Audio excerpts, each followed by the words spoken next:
Hey guys, picture this. You're in a dusty attic, surrounded by cobwebs that are way too cozy like if dust bunnies were a home decor choice. You stumble upon an old, yellowed letter that smells like bad decisions and your great Aunt Edna's perfume. Before you read it, I want you to hit that like button if you're ready to uncover some scandalous secrets that could rival any rom-com plot twist. Now, grab a snack and dim the lights, because this is going to get juicy. You feel your heart race as you realize this letter holds a secret love story that could change everything you thought you knew about your family, sort of like discovering your dad was once a boy band heartthrob. So, who's ready to dive into a world of forbidden romance and outdated social norms? Let's get into it. In the heart of Elder Grove, where the sun dripped golden nectar upon the whispering leaves, Alara thrived amidst her lush sanctuary of herbs and flowers. With the aroma of crushed mint tickling her nose, and the gentle hum of bees humming their own little symphonies, she found peace that the village bustle could never provide. Who would have thought that this serene garden, with its vibrant blooms, would also be the meeting ground for an illicit love? Ah, but therein lay the irony. As much as she adored her earthy refuge, it was here, among the greens and browns, that her heart danced for a man she could not claim. Lysander, the dashing son of the mayor, was not merely the handsome prince of the village. He was a living, breathing plot twist in her otherwise predictable life. Meanwhile, in the hallowed halls of the mayor's estate, Lysander felt like a bird caught in a gilded cage, beautiful yet stifling. The weight of his father's expectations pressed down like a leaden cloak, dimming his spirit, while Alara's free spirit shone brightly in his mind. Oh, if only the villagers could see him now, hunched over parchment at a desk, battling the burdens of protocols and nobility like a wannabe knight in shining armor dealing with bureaucracy. There was no manual for a love like his, a love that blossomed like wildflowers in a brick courtyard, vibrant but deemed unsuitable. Yet, when he thought of Alara, a flicker of rebellion ignited in his heart, shattering the fragile constraints of his upbringing. The pivotal moment arrived one fateful afternoon when Alara stumbled upon an exquisite letter hidden beneath the roots of an ancient oak, its parchment aged and crumbling like old cheese. She recognized the familiar scrawl, each word brimming with passion and regret, penned by Lysander's hand. The exhilaration was an electric current coursing through her veins, and she could almost hear the rustling leaves cheering her on. But with each word, a sense of dread coiled in her stomach like a snake preparing to strike.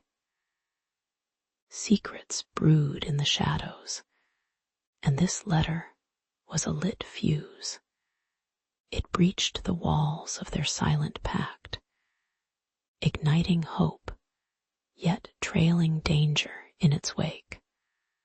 A perilous dance between desire and social retribution.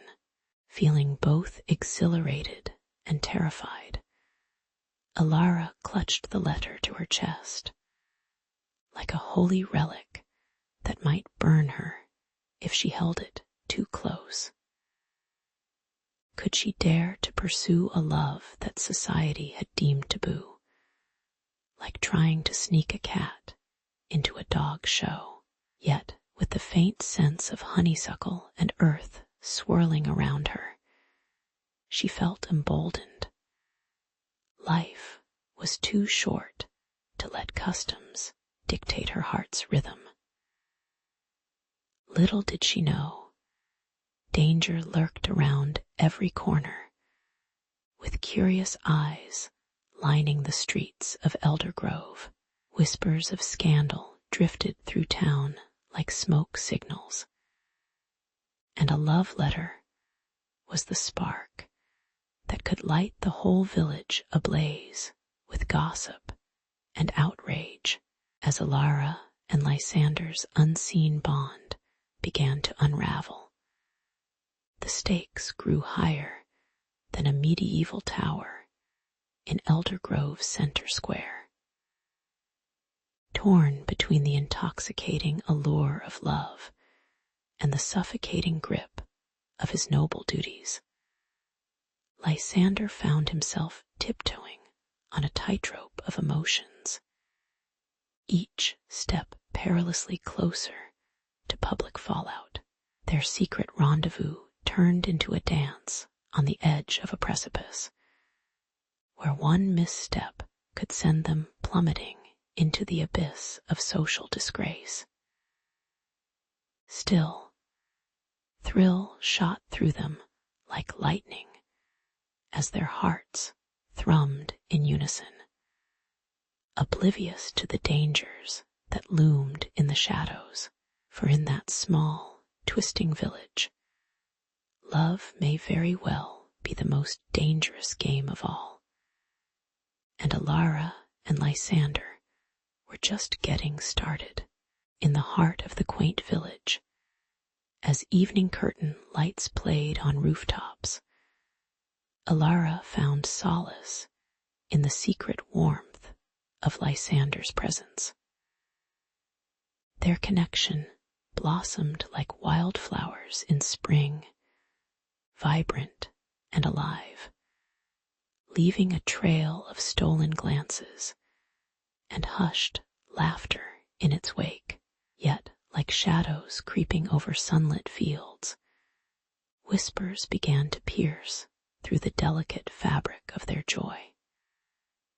With every shared secret and brush of hands, the specter of societal norms loomed large, casting a pall over their impassioned escapades.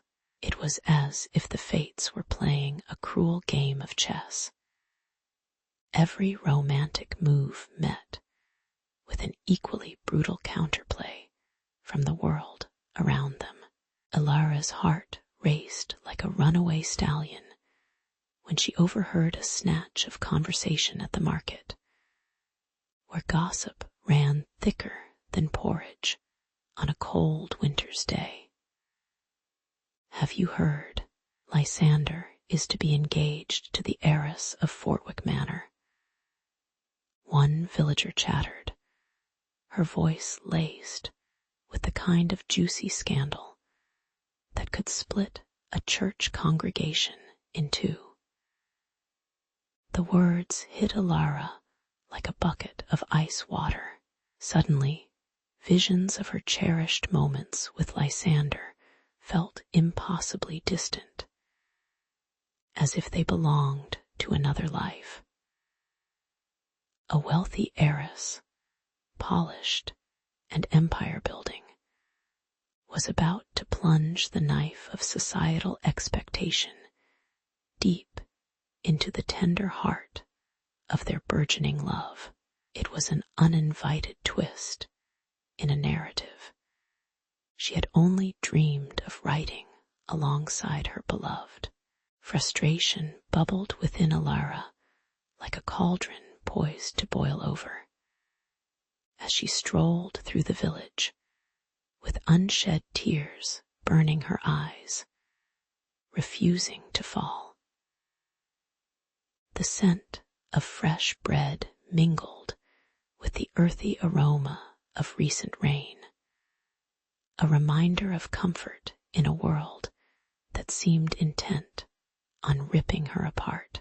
Each face she encountered, once familiar and friendly, now morphed into a painting of judgment, their gazes piercing her like daggers. Even the crows perched high above seemed to caw her heartache, their raucous cries echoing her inner turmoil. The weight of duty felt like shackles around her ankles, tying her to a life prescribed by generations of unwritten rules, while the flame of desire flickered stubbornly against the wind. Elara longed for the freedom to choose love over obligation, a wish that nestled in her heart like a rebellious teenager yearning for independence. Lysander, the charming rogue whose laughter was sweeter than the nectar of summer blooms, was everything the village did not approve of, poor, passionate, and impossibly real. It was like trading a golden ticket for a chancy joyride on a dilapidated bus, romantic, exciting, yet with no guarantee of a happy ending. Yet, amidst the shouts of adversity, she could almost hear the sweet sounds of their shared laughter cutting through the air, as if daring the world to challenge their bond. But the harsher reality loomed. Who, in a world ruled by wealth and status, would choose a love deemed unworthy over the prospect of stability? Now caught in the tangled web of heart and duty, Elara faced the most excruciating choice of all. Should she swallow her love and wear the mask of engagement, or would she dare to defy the edifice of societal expectations, with every heartbeat echoing a silent prayer for guidance? She knew that Lysander was her true north. Yet, in this medieval soap opera of nobility and intrigue, how could they plot their escape when every path seemed riddled with brambles of regret? As laughter faded into distant memories, she inhaled the rich scent of possibility that danced through the air. Could they leap into the unknown, arms outstretched like adventurers seeking a destiny all their own? With one last longing glance toward the horizon where dreams were woven, Elara steeled her resolve, ready to write a new ending with her own ink. The night air was thick with tension, a palpable charge hanging over the small town like a thunderstorm waiting to break. Elara stood under the crooked branches of an ancient oak, her heart drumming an anxious tattoo against her ribs. The world seemed to hold its breath as she faced Lysander, her dark eyes awash with fire and fury. That letter, the one you thought was lost to time and shame, is more than just parchment and ink. It's a lifeline, a promise we must not let slip away. She exclaimed, her voice a mix of hope and desperation. The stars twinkled like uninvited witnesses in this clandestine meeting, as if they too were rooting for a happy ending to materialize under their watchful gaze. Lysander's breath hitched in his throat, the weight of her words settling upon him like a snowdrift creeping over a heated hearth. Just moments before, he had been poised to step into a gilded cage, poised to fulfill his family's legacy by marrying into the wealthy confines of the town's elite. But now, face to face with Alara, the air thick with unspoken desires, he felt the chains of obligation dissolve, a concept as absurd as trying to fit a unicorn into a Volkswagen. They shared a night that danced on the edge of rebellion, their laughter rising to the canopy of stars like fireworks on the 4th of July, illuminating their souls in vivid bursts of longing and defiance. As the moon rose high, casting silvery trails across their entwined forms, the heaviness of fate began to settle around them once more. Just then, like a character straight out of a soap opera, the mayor's thunderous voice boomed across the yard, slicing through the tenderness of their secret rendezvous. Lysander, he bellowed, a man whose ego was only rivaled by his disdain for anything passionate or spontaneous, particularly when it involved his son's heart. The shock of his father's intrusion felt like a cold bucket of water, a reality check drenched in dread and disappointment. Lysander's joy began to crack under the pressure, a tapestry that threatened to unravel at any moment with the slightest tug.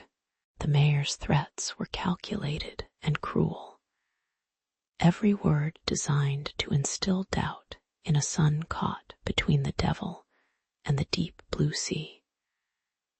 If you pursue this, a mere whim of passion, you'll be disowned, left with nothing but your empty dreams and a diaries full of regret. Alara could sense the helplessness radiating from Lysander as he stood, a statue of indecision, battling the tumult within his chest.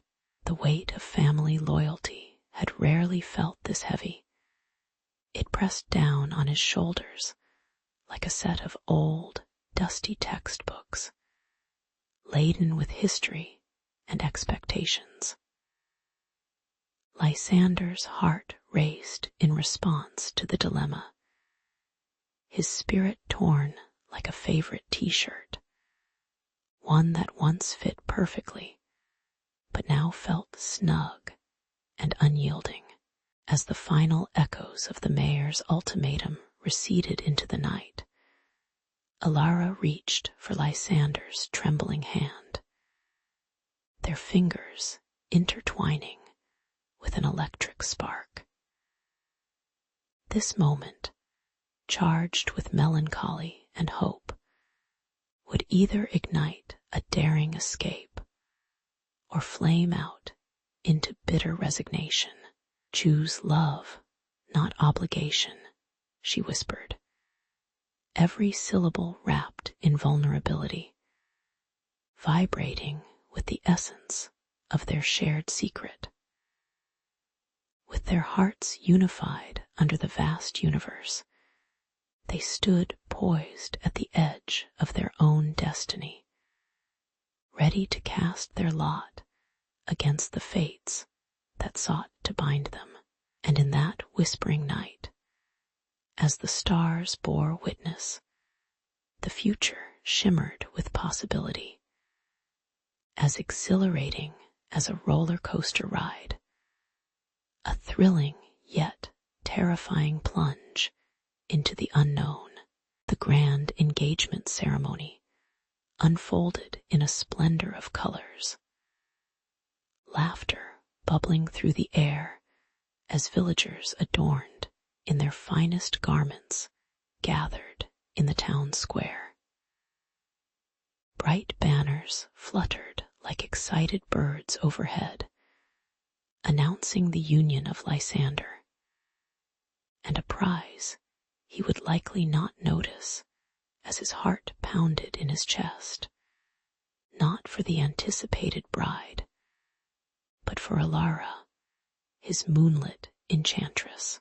As laughter erupted and sweet wines flowed, it felt like a scene straight out of a fairy tale, until the moment Lysander, amidst the clinking goblets and intoxicating aromas of roasted meats, tore apart the fabric of expectation with a voice that rang clear like a bell cutting through the din.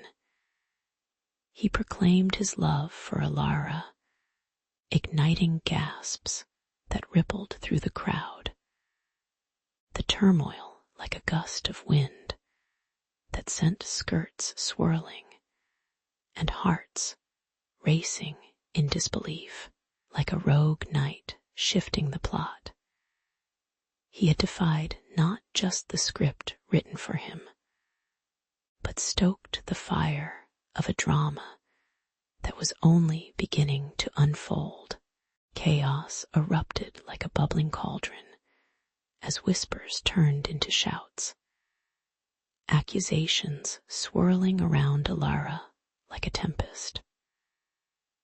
Eyes wide with shock and anger, some cast rigorous glances, while others, like scavengers sensing a feast, edged closer to witness the unraveling of a young woman, once a pillar of their quaint community, now oddly painted as a witch by her rival.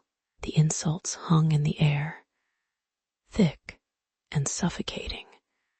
They wafted like the smell of burnt bread from a bakery new to the craft, unpleasant, yet oddly intriguing to watch. As Alara stood there, shoulders taut and jaw set, the heat of their scrutiny felt like a bonfire, mercilessly intense. The scent of fear mixed with betrayal filled her lungs as she tried to find Lysander's familiar face through the horde of accusatory glares. Her heart racing not just from the chaos, but from the budding dread that this could unravel everything they had built together. With mounting tension, Lysander found himself standing at a precipice, his heart split in two, each side urging him toward a different path. On one hand lay the glittering castle of privilege and power, the tinkle of his house's silver bells, and the power to command loyalty with a snap of his fingers, an enticing offer for any nobleman. On the other lay Alara, the sun in his cloudy skies, a woman caught in the storm of jealousy, helpless and betrayed. His whole world seemed to pause, the air thick with the tasting bitterness of decisions weighing heavily like a stone upon his chest. Would he trade his princely prospects for the whimsical, unpredictable magic of love that had caught him off guard, whispering sweet promises against the backdrop of societal norms? The laughter of the crowd faded into apprehensive silence as he faced the monumental decision, a true plot twist, worthy of a Shakespearean drama or a cheesy rom-com where the dude always gets the girl. Right. In a moment that felt both infinitesimal and eternal, Lysander took a breath, a sharp intake of the turmoil surrounding them, and then he stepped forward, each footfall like the drums of a march toward destiny.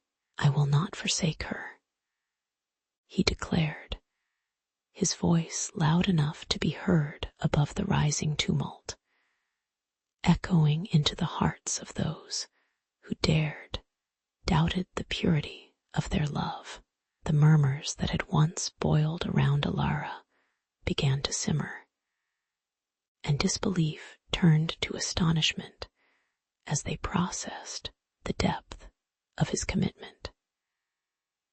In that instant, Lysander chose to lay aside his title, freeing himself from gilded constraints and swapping them for the raw, rich tapestry of true affection. As he reached for Alara's hand, the weight of their gazes combined, uniting them against the fury of the masses. And just like that, love transformed chaos into possibility. A real-life magic spell born from the ashes of turmoil. As they stood together against the backdrop of the swaying crowd, a silence fell, almost reverent, as the whispers began to fade into the warm, earthy smells of autumn.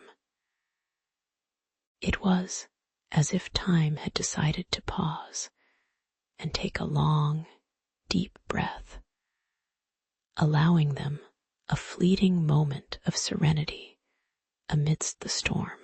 Who knew love could ignite such fervor, turning a festive occasion into a battlefield? Alara's heart leaped, both in joy and bewilderment, feeling the warmth of Lysander's hand and the fierce determination burning in his eyes. Could love truly be powerful enough to overcome the grisly threats of betrayal and envy? As the first cries of protest began again, she squeezed his hand tighter, the strength of her love fueling the hope that maybe, just maybe, they could vanquish the darkness together. As dawn broke over Eldergrove, the sky was painted in hues of pink and gold, like someone had spilled an artist's palette across the horizon. Alara stood at the window, her chestnut hair catching the early light, while Lysander packed their meager belongings, what little remained after the storm that had swept through their lives. They were leaving the shadows of a town that had witnessed their struggles, their laughter, and once, even their tears.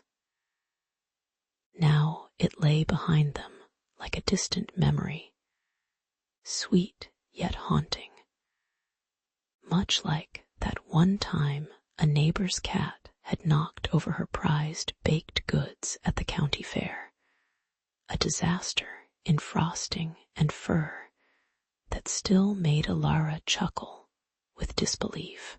With every step away from Eldergrove, she felt the heavy weight of the past lifting, as if they had finally found a way to cut the strings that tied them to their haunting history. Like a magician pulling off a daring escape from a glittering water tank. With just minutes left to breathe, no pressure, right, they journeyed to a forgotten stretch of land, wild and unkempt, filled with the scent of damp earth and fragrant wildflowers, each breath a promise of new beginnings.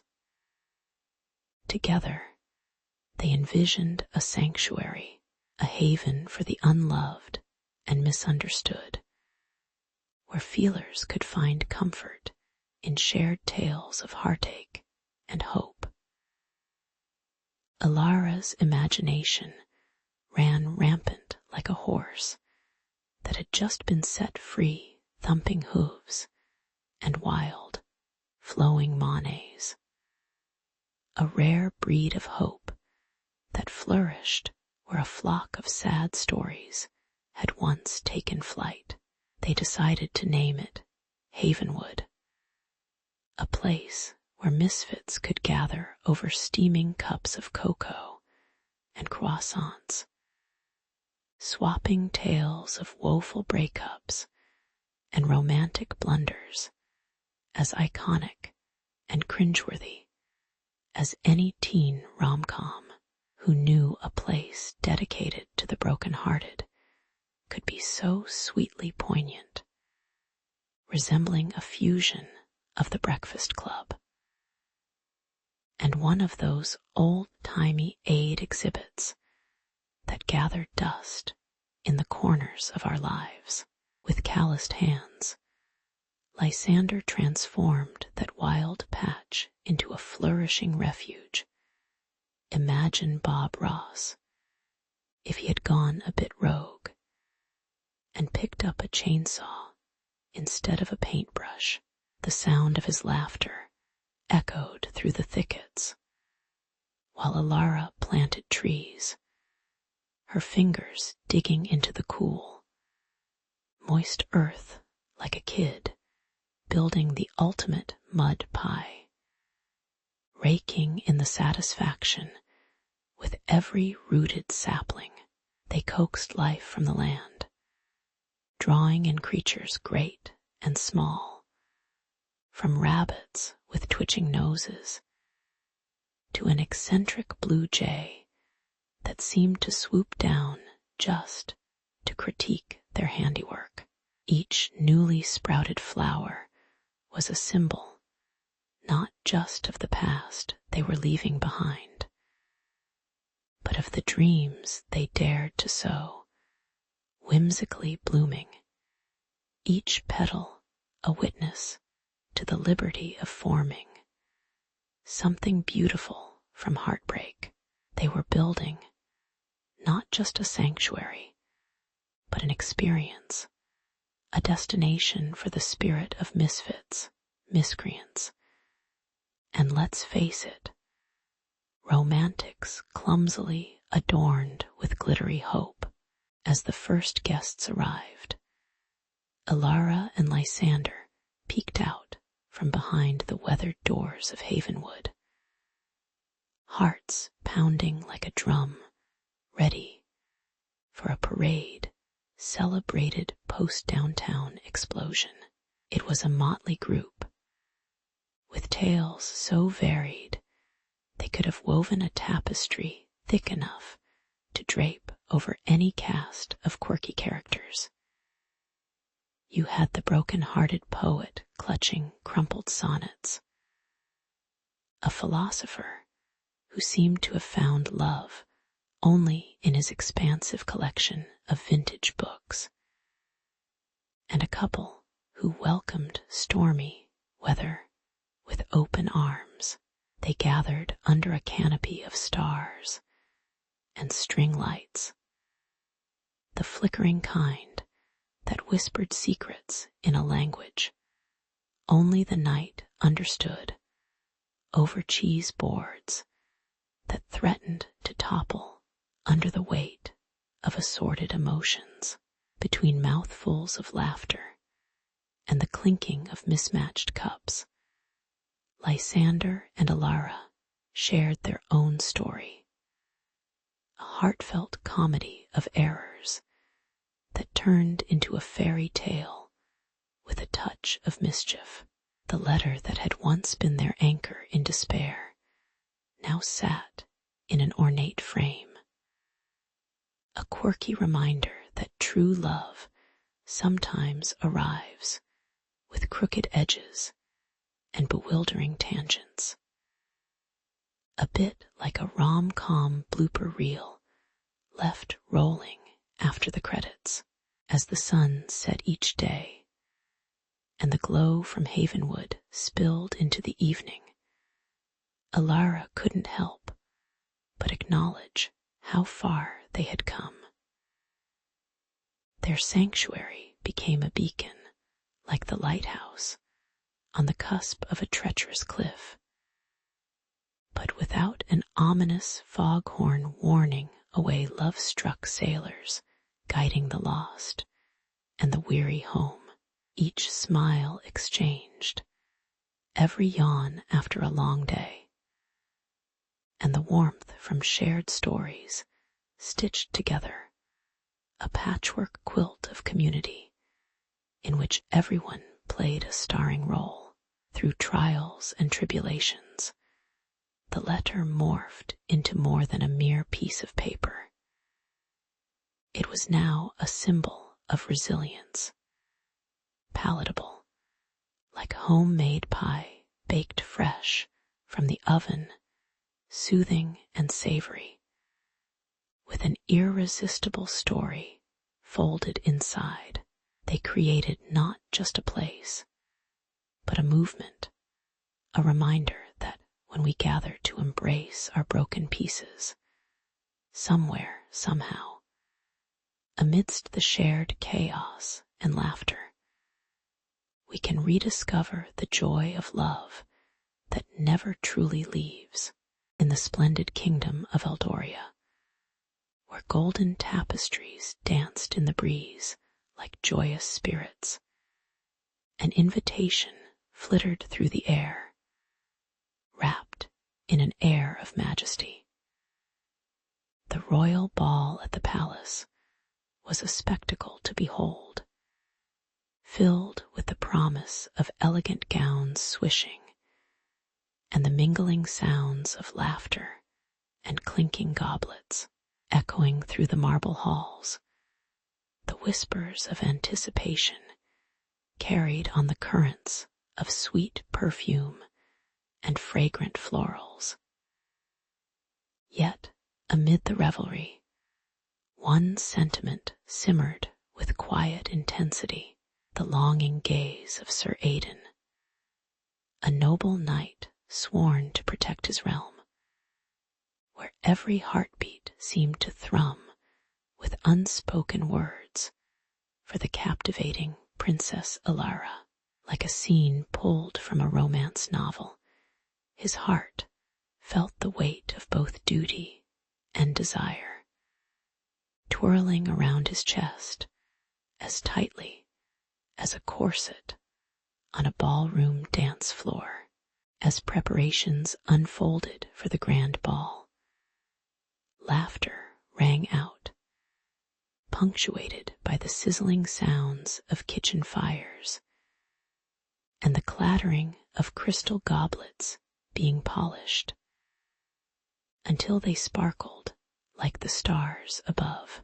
Sir Aidan, lost in his thoughts, considered the way Princess Alara's laughter lit up the dark corners of the kingdom, a twilight spark even the darkest souls couldn't ignore. However, the air of festivity was tinged with a troubling rumor, the tantalizing notion that Alara's heart may already belong to another, a mysterious courtier known only as Lord Dante. With a name that rolled off the tongue like fine wine, Dante was wrapped in an enigmatic charm, fostering whispers laden with jealousy and intrigue. Meanwhile, Aidan's stomach churned hotter than a dragon's breath. He felt a weight that no amount of armor could lift. The night of the ball arrived, and the castle shimmered under the canopy of stars, every window aglow, as though the palace itself were a jewel plucked from the night sky. Dance melodies floated through the air, a symphony of violins that seemed to flirt between the sensual and the silly, occasionally prompting unintended jiggles from the noble guests. Aidan, ever the dutiful knight, found himself caught in a swirling mix of excitement and fear, his glance locked onto Alara, who wore a gown as azure as the ocean's depths, capturing glimmers of light that would make a peacock sulk in envy. As she laughed with her guests, the light of mischief twinkled in her eyes, and Sir Aidan's heart faltered. There was no other sound in the world that held quite the same enchantment. But then, with the grace of a cat burglar, Lord Dante materialized, weaving through the throng with an effortless charm that sent Aidan's heart plummeting into the depths of despair. The dance floor, a mosaic of swirling silks and bouncing curls, became a battleground where friendship, loyalty, and desire clashed like knights in heavy armor. Aidan twirled about, his sword not of steel, but of hope, and he threw himself into the festivities, trying to divert his gaze from the dazzling dew stealing his spotlight. However, with every twirl and laugh shared between Alara and Dante, Aidan felt the delicious sting of jealousy wrap around him, a cruel companion of longing. Their flirtatious exchanges, filled with enough chemistry to spark a fireball in an ice cream parlor, crackled across the crowded ballroom, and Aidan couldn't help but feel more like an extra in a tragicomedy than a leading man. What was that old saying? Behind every great love story is a wretched poet pining in the shadows. At that moment, Aidan would have given anything for a shady corner and a bottle of something strong.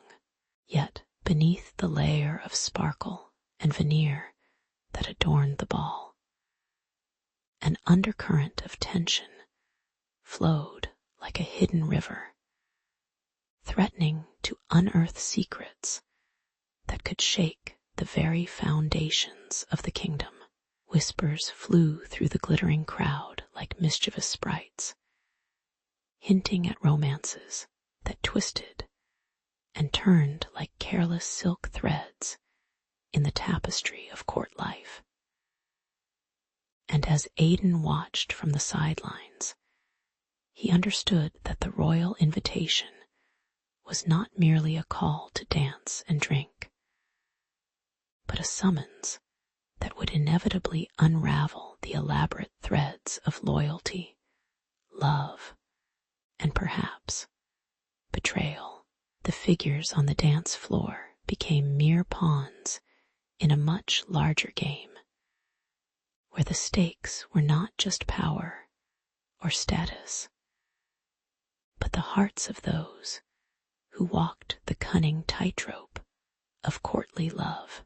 Little did they know, the confessions lurking in the shadows would soon threaten to shake the very essence of Eldoria, one secret romance at a time. The grand ballroom sparkled under a canopy of golden chandeliers, their crystals refracting light like 1,000 tiny prisms. As the music swelled, couples swirled across the polished floor, a kaleidoscope of colorful gowns and tailored coats. Aidan locked eyes with Alara from across the crowd, her laughter ringing like silver bells amidst the cacophony of joyous chatter. Each flirtatious glance and sly smile sent butterflies fluttering in his stomach. But a dark cloud hung ominously above him, the ever-present shadow of Lord Dante. The man was about as welcome as a pestilent rat in a banquet hall, constantly lurking, his intentions as clear as mud under a midnight sky. Aidan could feel the tension coiling tighter in his chest, an unwelcome guest at a celebration meant for love and revelry. Desperate for clarity and sanity, Aidan pulled his closest confidant, Lady Isolde, aside, her keen eyes scanning the room like a hawk's. Her auburn hair glinted like a freshly polished apple under the flickering candelabras, and her sharp mind was legendary among the court. "You see that smarmy toad, Dante," he whispered, his voice barely rising above the jubilant melody. Isolde huffed, rolling her eyes as she conjured up an image of Dante's pompous grin. A face one could only love as far as they could throw it, which fortunately was quite far. "I've seen the way he looks at Alara. It's like he's eyeing the last piece of cake at a feast. And my dear Aidan, you are the cake," she said with a smirk, blending humor with a bitter truth that hung in the air like a thick fog. As Aidan observed from afar, he noticed Dante weaving his web of charm around Alara, his silver tongue spinning tales like a bard, but with the subtlety of a bull in a china shop. The way he leaned closer, whispering sweet nothings, made Aidan's blood boil, each syllable ringing like a death knell in his heart. It was infuriating to watch, a battleground of emotions unfurling in real time, each laugh from Alara a blade twisting in Aidan's gut. He felt like a parchment left too long in the rain, damp and fragile, words muddled and uncertain. The irony of the moment struck him hard. He had always understood love as an irresistible force. Yet here he stood, paralyzed by the very notion he cherished so deeply.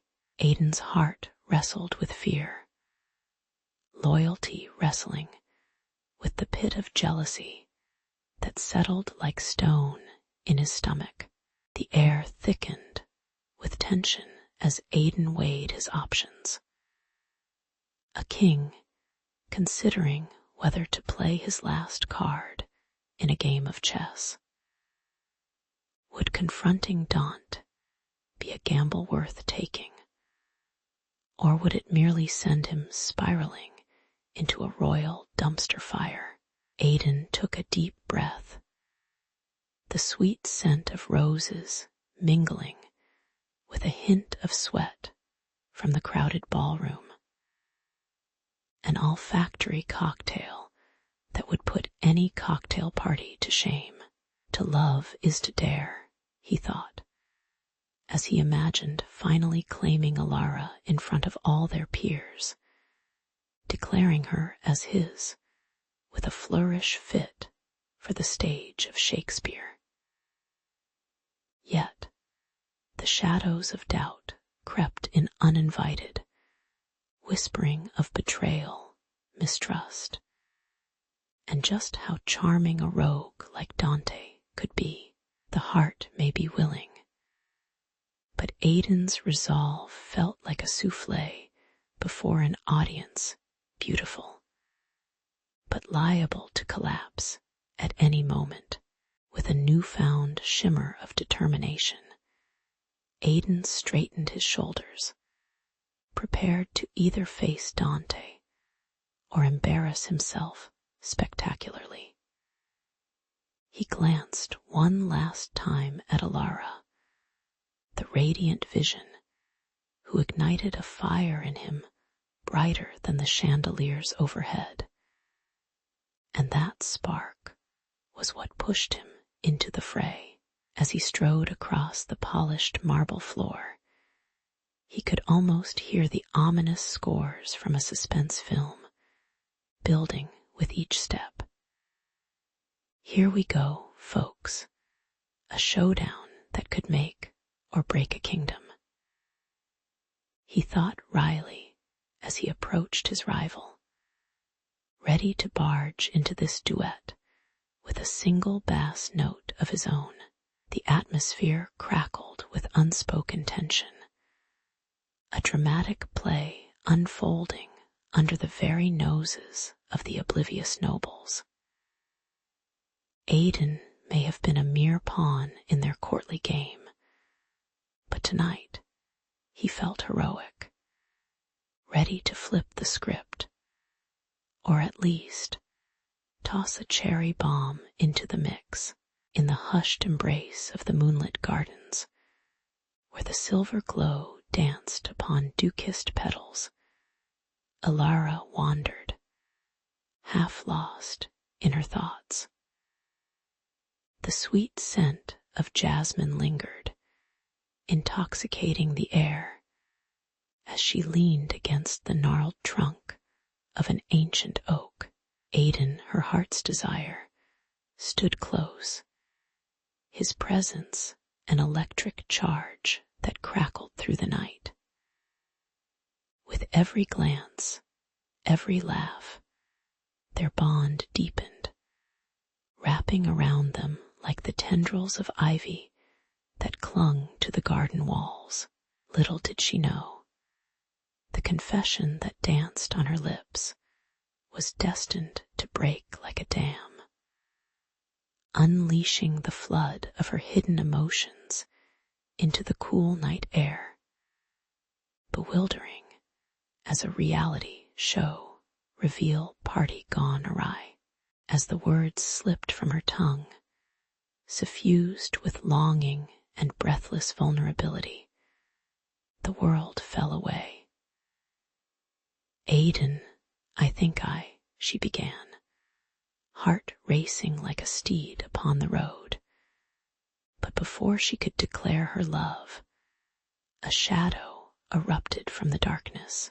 Lord Dante burst forth like an overeager contestant on a dating show. The very air thickened with tension as he stood there, all pomp and preening, eyes gleaming like those of a dog spotting a juicy bone. I must interrupt this cosmic twinkle fest to proclaim my affections for you, Alara, he declared, chest puffed out, as if he had just solved the riddle of the Sphinx. Irony dripped from his words like condensation on a chilled goblet, completely unaware that his entrance had stolen not just the moment, but potentially Alara's heart altogether. Alara's face flushed, not just from the surprise, but from the absurdity of it all. She might as well have been caught lip-syncing to a romantic ballad with a hairbrush as her microphone. Really, Dante, she thought, both amused and horrified, as the moon launched a sarcastic wink her way. But the true threat lurked beneath his grandiose proclamations. Reputations were like porcelain, delicate and easily shattered, and Lord Dante promised to wield the power of scandal like a sledgehammer if Aidan dared to stand in his way. Aidan, standing by, felt the weight of exaggerated expectations settle upon him. as if an anvil had been dropped from a cliff. His dreams of love now danced perilously close to the edge of ruin, the stakes rising higher than the castle's turrets against the night sky. Aiden's heart raced, caught in the crossfire of unspoken feelings and impending doom. He could practically hear the distant whispers of the court, skittish as a pack of mice upon a cat's entrance, each one speculating about a scandal that could render even the purest love a tarnished relic. Lord Dante, reveling in the moment like a spoiled child at a birthday bash, seemed determined to turn their blossoming romance into a public spectacle, one that would make tabloid headlines look like nursery rhymes. Yet inside, Aiden steeled himself, a resolve growing stronger than an iron chain. He refused to let this pompous lord extinguish the spark that had ignited between him and Alara, even if it meant engaging in a duel of wits, swordplay, or perhaps an impromptu dance-off to the last breath of air in that garden. Amidst this storm of emotion and rivalry, the garden pulsed with the sound of rustling leaves, whispered secrets, and the occasional nightingale's melancholy song, a fitting backdrop to this burgeoning drama. Alara stood torn between laughter and tears, their shared moments swirling in her mind like fireflies in the dusk. What had started as a quiet confession now unfurled into a tapestry of heart-pounding tension and vibrant rivalry, each thread bright with the promise of love and treachery alike. Aiden's voice would for once break through, slicing through the air with a determination that could rival a knight's battle cry, calling Alara back from the brink of indecision.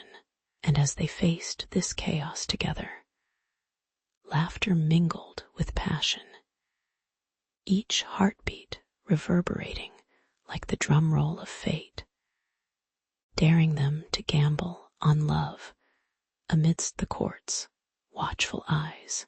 In the grand hall of the palace, the air crackled with tension, thick enough to slice with a sword, or perhaps, more fittingly, a javelin of sarcasm. Nobles in their finest silks fidgeted, eyeing the two rivals as if they were a flame, or a particularly intense Netflix drama. There was Aiden, partly a knight, and mostly a mess of flaring emotions. And then there was Dante, smooth as a freshly polished suit of armor, but with a dagger of betrayal poised beneath his charm. The scent of fresh bread mingled with the musty odors of sweat and desperation, painting a portrait of valor tinged with the absurd, like a Renaissance fair gone terribly wrong.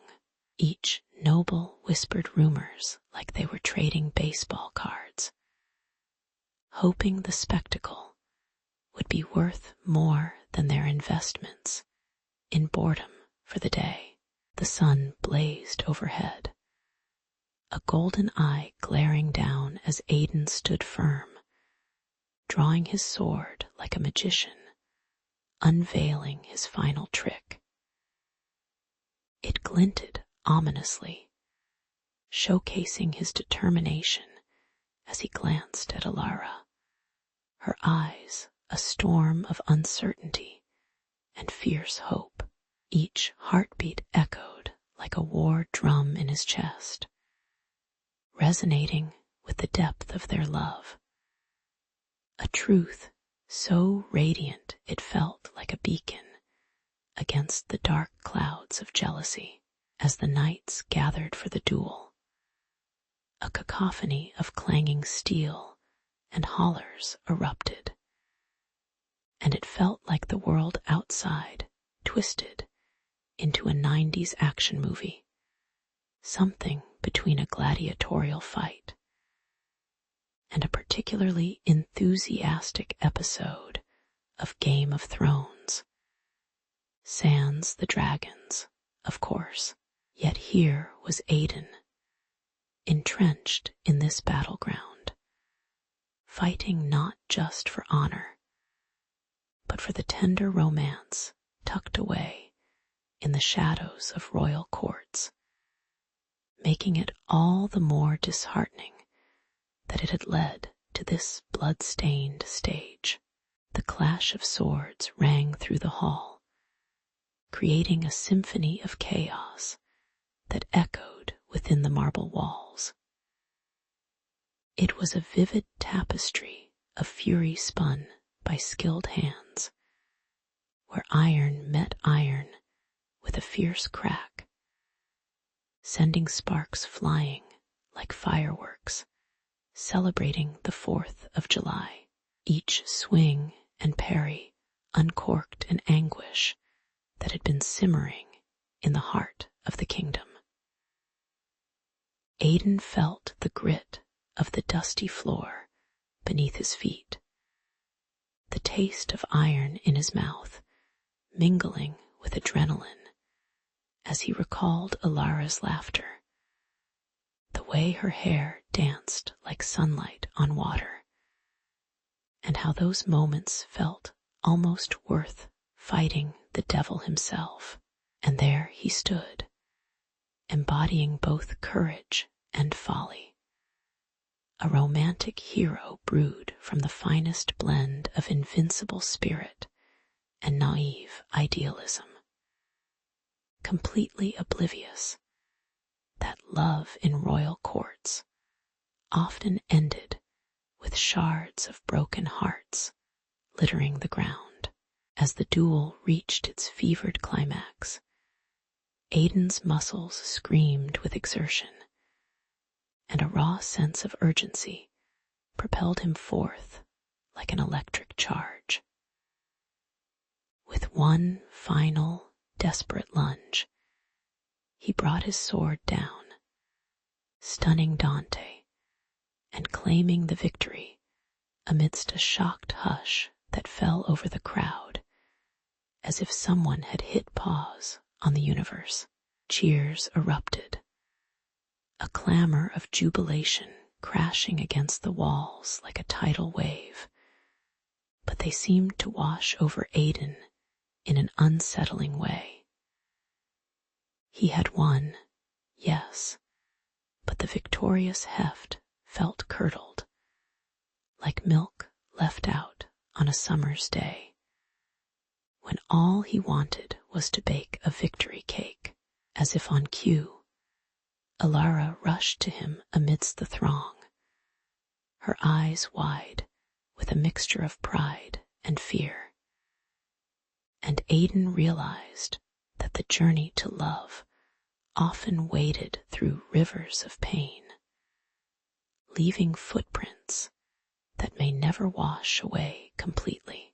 Staring into the eyes of victory, Aiden felt a heavy truth settle over him like a dark cloak. The price of triumph was steep, a currency measured in hearts and secret whispers. The cheers faded into a haunting whisper of a bittersweet serenade as he pondered the chaos he had just created, the enmity unveiled, the relationship strained, and the irony that his win had only confirmed the fragile fragility of love in a gilded world. A new understanding washed over him, harder to grasp than a dragon's egg, that the moment of glory often stood at the precipice of loss. Elara stood there, radiating beauty, yet shrouded in the somber weight of reality, a reminder that winning meant facing more than just foes.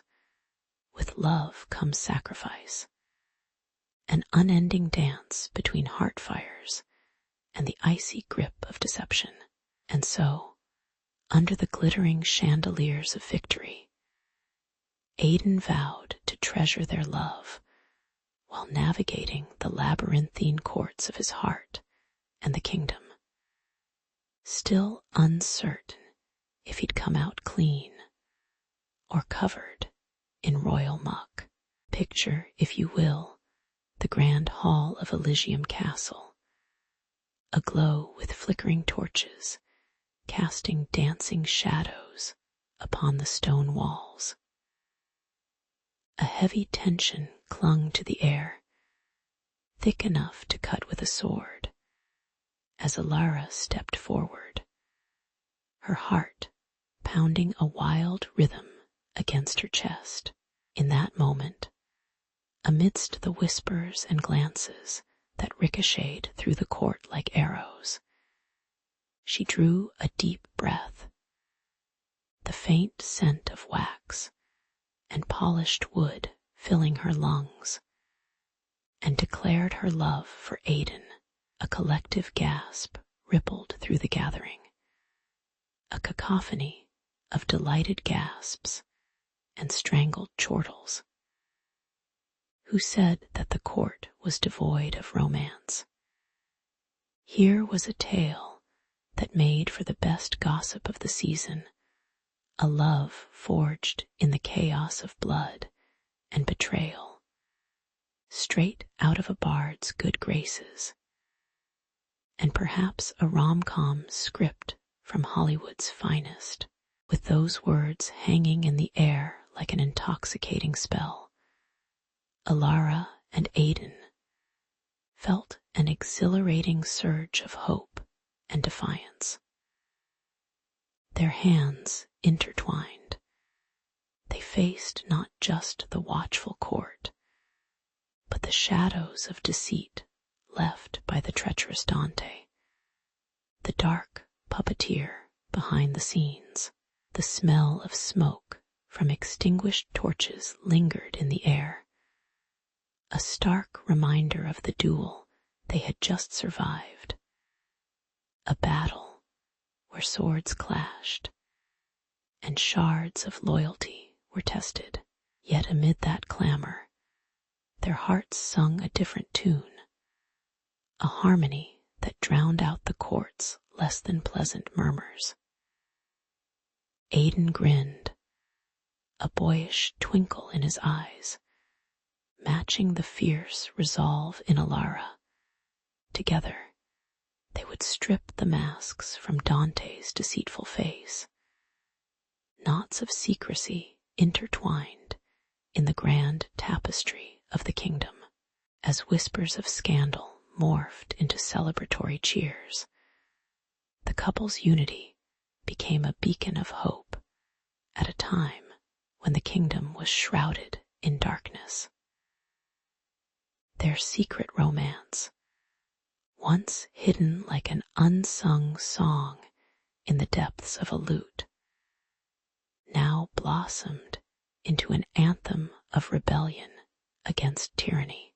The court watched, their gazes a mix of envy and stunned admiration, as Elara and Aiden navigated the tumultuous waters of love and betrayal. Echoes of laughter mingled with the clinking of goblets filled with fine wine, releasing an aroma that was intoxicating yet oddly treacherous, like the fate of those entangled in Elara and Aiden's shared destiny. And oh, how deliciously ironic it was that in a kingdom rife with manipulation, their love story was now the very thing that turned the tide on fabrications once thought unshakable. But not all was sunshine and roses as the couple faced the impending storm of truth. Bravery has its price, especially in royal courts where loyalty was as fickle as a sheep caught in the wind. The fanged jaws of conspiracy loomed like a ravenous beast, eager for morsels of discontent to gnaw upon. With the stench of intrigue stale in their nostrils, Alara and Aidan braced themselves for the fallout. The castle seemed to hum with unsaid words and half-formed plots, a veritable cauldron bubbling with dissent, waiting for the right moment to erupt. And yet, despite the uncertainty, they pressed forward, Aidan's unwavering gaze locked onto Alara's, each glance a silent pact that promised they would confront the shadows together, wielding love like a sword, shining even against treachery's darkest blade. In the end, Alara and Aidan stood at the precipice of their destiny, their hearts entwined stronger than iron forged in the fiercest flames. As the kingdom braced itself for the revelations that would surely follow, they offered the court a narrative of resilience threaded with loyalty. The air was electric, crackling with an energy that both frightened and thrilled them, a promise that their love could weather any storm. In their hearts, they could almost hear the distant cheer of a crowd from some fantastical movie. Heroes flinging aside their fears, embodying the defiant spirit that even royalty couldn't diminish. Together, they would transform whispered scandal into a tale of triumph, proving once, and for all that love indeed was the strongest force of all, much mightier than the cruelest plots of an envious courtier. In the crumbling city of Eldara, where the air was thick with the acrid stench of smoke and despair, young Alara stumbled upon a dusty bundle of letters hidden deep within her late mother's belongings. The attic was a realm of shadows, the kind that made the hairs on the back of your neck stand at attention. Each letter was like a time capsule, waiting to expose secrets buried beneath the rubble of war. A motley collection of parchment papers, some yellowed and brittle, others still smelling faintly of lavender and nostalgia, whispered tales of romance. She could almost hear them breathe, like ghosts trapped in each crevice, longing to be freed from the dust of time. What started as a chore quickly morphed into an irresistible treasure hunt, offering a sweet escape from the grim realities of a city under siege, where each day felt like walking a tightrope over a chasm of uncertainty. Then she found the letter addressed simply to Elle. Its elegant cursive danced across the page, revealing a clandestine love affair between her mother and a soldier named Lysander. Not exactly the middle name one would expect of a gritty warrior, was it?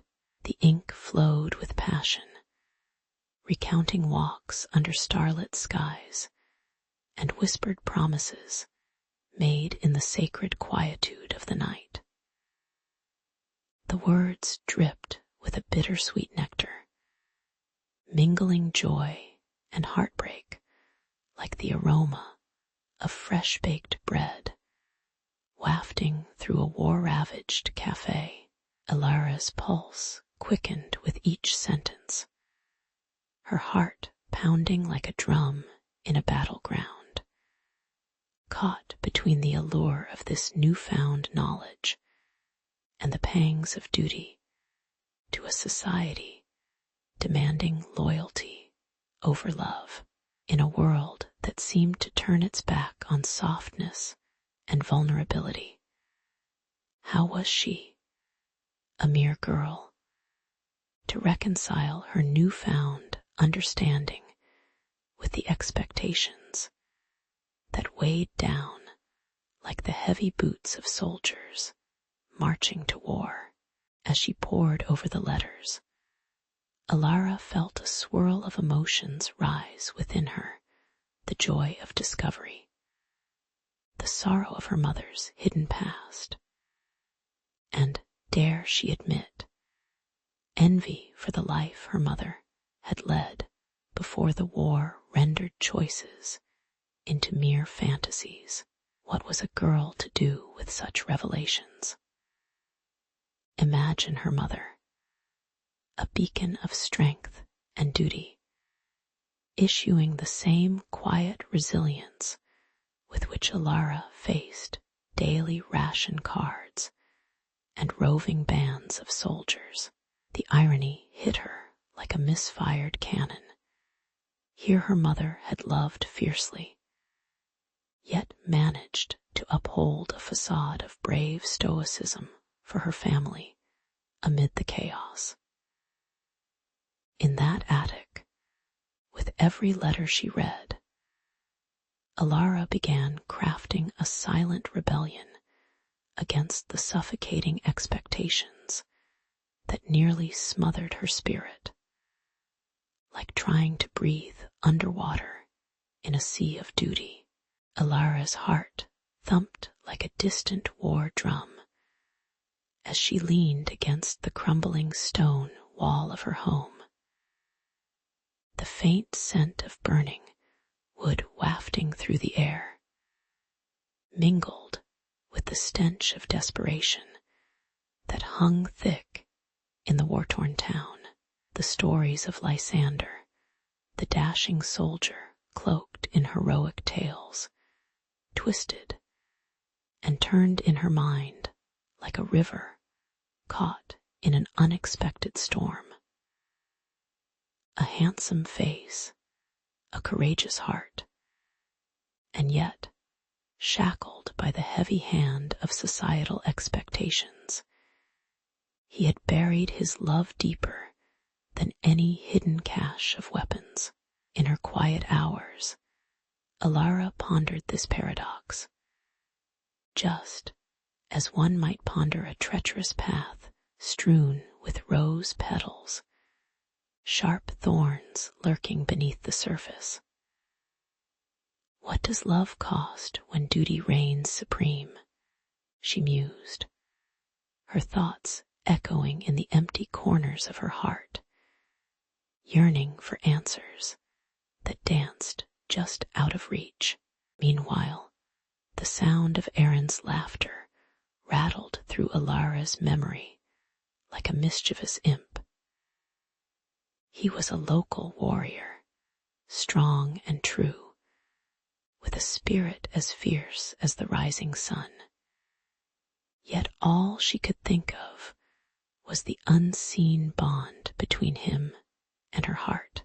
There was a warmth there, a kindling flame that pushed against the icy grip of despair that war had cast upon her world. Alara could almost taste the smoke of battle on her tongue, but strangely, it only ignited her urge for something sweeter, something like love. just as the great bard once wrote, "All the world's a stage," and she felt her own script morphing, twisting into something grand, yet marred by the shadow of Lysander's hidden affection, leaving her longing for a leap into the unknown.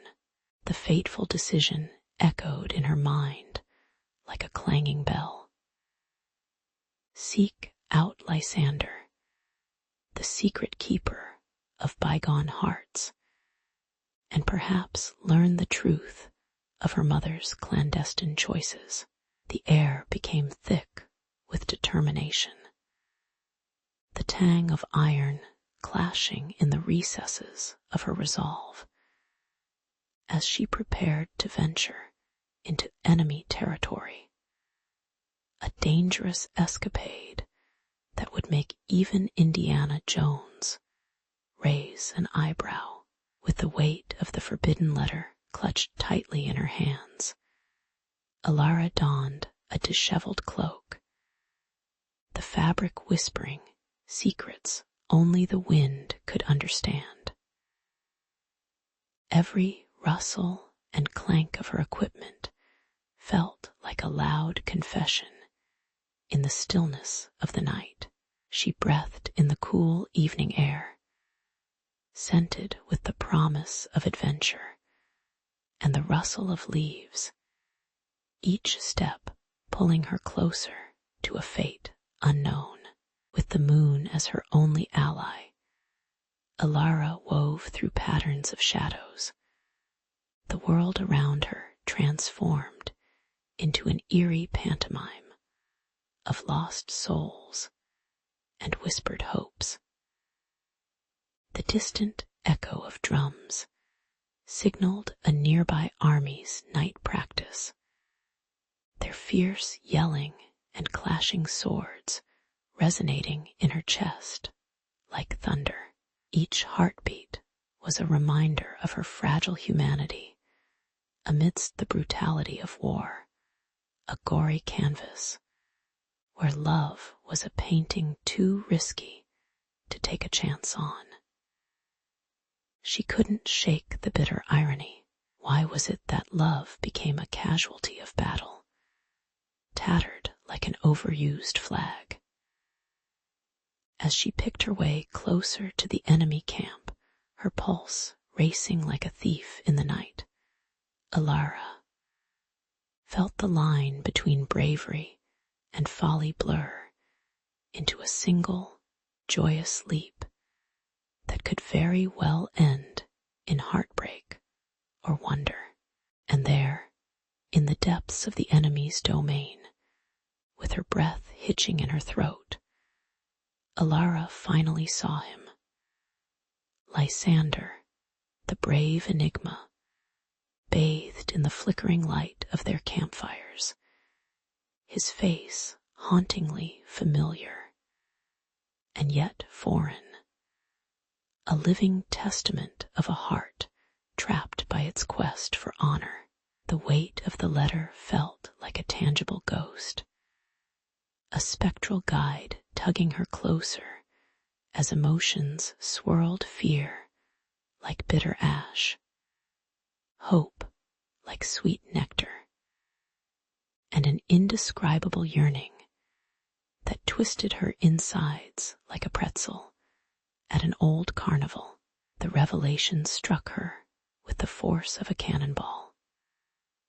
Love, even under siege, could flourish against all odds. That thought danced in her mind as the distance between them shrunk. Destiny poised to right itself anew, if only she dared to breach the quiet fortress of his heart and reveal the secrets their letters held. Here was her moment, a chance to embrace what had long been cloaked in shadows, love's defiance shining bold and bright in the night of war. The air crackled with tension as Alara stepped deeper into the war-torn landscape, her heart pounding like the drumbeats of battle echoing in the distance. Each rustle of grass sent shivers down her spine, reminding her that every shadow could hide an enemy ready to strike. The smell of smoke thickened in the air, mixing with the metallic scent of blood, a grim perfume that painted her reality in shades of despair. As the din of cannon fire rumbled like an angry sky, Alara couldn't help but think that if her mother were here, she'd probably knit a sweater out of worry. Yet, driven by love and determination, she pressed forward, navigating the minefield of chaos that divided loyalty from desire, duty from feeling. Just as the clouds of gunpowder began to settle, Alara stumbled upon a wounded soldier, his body propped against a battered tree. He looked like someone had tossed him into a wrestling match with an angry bear, mirthlessly peeling back the layers of his coat to reveal a grim sight. But it was his eyes, glazed and searching, that captivated her. "You're looking for news about Lysander, aren't you?" he rasped. And just like that, Alara's heart plummeted into her stomach with every word he uttered. It felt like reading a spoiler before finishing the last chapter of a tragic novel. Death, betrayal, and the faint glimmer of hope woven through his fragile breath. In those fleeting moments, Alara was a tempest of emotions, caught between the echoes of her family's rigid legacy and the burgeoning love she felt for Aaron that cast the past in shimmering light. She envisioned her mother's disappointed gaze, as if the matriarch could see Alara flirting with treason by harboring feelings for the enemy. The irony tickled her. War had turned them into what? Star-crossed lovers, the twilight zone of history. It was a ridiculous place for romance, and yet her heart whispered loudly amidst the chaos, urging her to choose love even as the ghosts of her lineage howled for her loyalty. With each step she took toward the front lines, danger crept like a shadow, every footfall heavy with the weight of 1,000 whispered warnings. Tales of spies lingered in the air like the aroma of burnt bread, nauseatingly familiar and painfully close to home. The wind carried hushed conversations and the rustle of hurried plans, weaving through the trees as if nature held its breath, waiting for the inevitable clash to unfold. It all felt like a scene from a crumbling epic, where heroes rarely triumphed and endings were as bitter as unsweetened dark chocolate. Alara grasped her cloak tighter, a protection not just against the elements, but against the biting reality that love and war rarely made good bedfellows. As dusk painted the horizon in crimson hues, Alara found herself at a crossroads, literally and metaphorically. The landscape unfurled before her like a twisted canvas, treacherous paths hidden amongst the debris of war that threatened to swallow her whole. The faint sound of laughter erupted from a nearby camp, an unexpected burst of humanity in the chaos, a reminder that life danced on dangerously thin strings.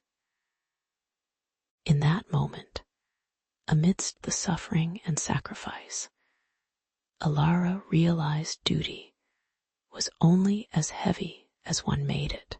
Perhaps love could lighten the load. With her heart set ablaze by Aaron's memory and the promise of something deeper, she steeled herself for whatever lay ahead, ready to cross enemy lines in search of a love worth the risk. In the heart of the war-torn landscape, where the trees stood like skeletons against an ashen sky, Alara's heart raced with a mixture of fear and fervor.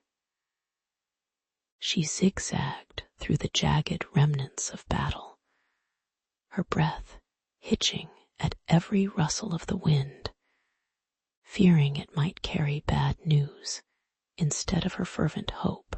The makeshift camp was a pitiful sight, a patchwork of tattered cloth that barely shielded the wounded from the cold bite of night.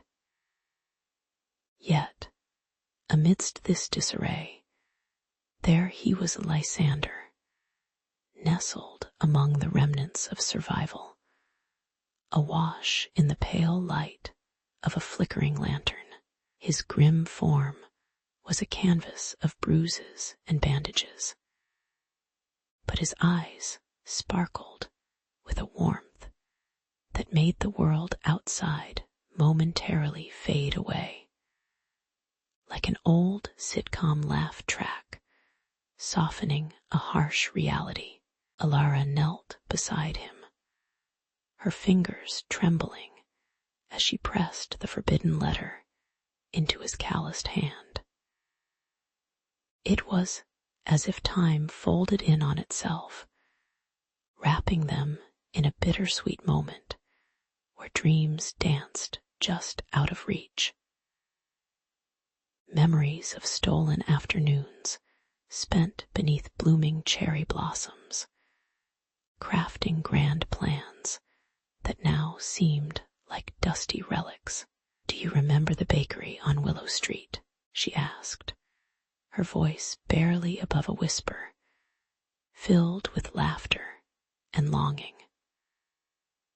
Lysander's grin was slow, almost painful, as he recalled the aroma of fresh bread mingling with the sweet scent of hope, an ironic reminder that even the simplest joys had been ripped asunder by war. With each word, the distance created by their trials seemed to crumble like old parchment. Yet shadows of duty loomed heavily in the periphery, but the tranquility of nostalgia was shattered like glass when Aaron, Lysander's comrade and rival, emerged from the shadows, his presence electric with unspoken tension. The stench of sweat and earth clung to him, accentuating the fierce determination in his eyes as they locked onto Lysander's injured form. "You thought you could have her all to yourself. Huh," Aaron spat, muscles coiling like taut wires ready to snap. Their shared bond of duty twisted into something dark and combustible, as if the very air crackled with until now muted conflicts. The echo of cannons in the distance sounded like a drum roll, heralding a confrontation that felt as monumental as an epic showdown in a superhero movie, where loyalty is tested like a pair of old comic book pages. The atmosphere thickened with unsaid words, the the scent of gunpowder mixing with Alara's panic, creating a brew potent enough to drown hopes and dreams alike.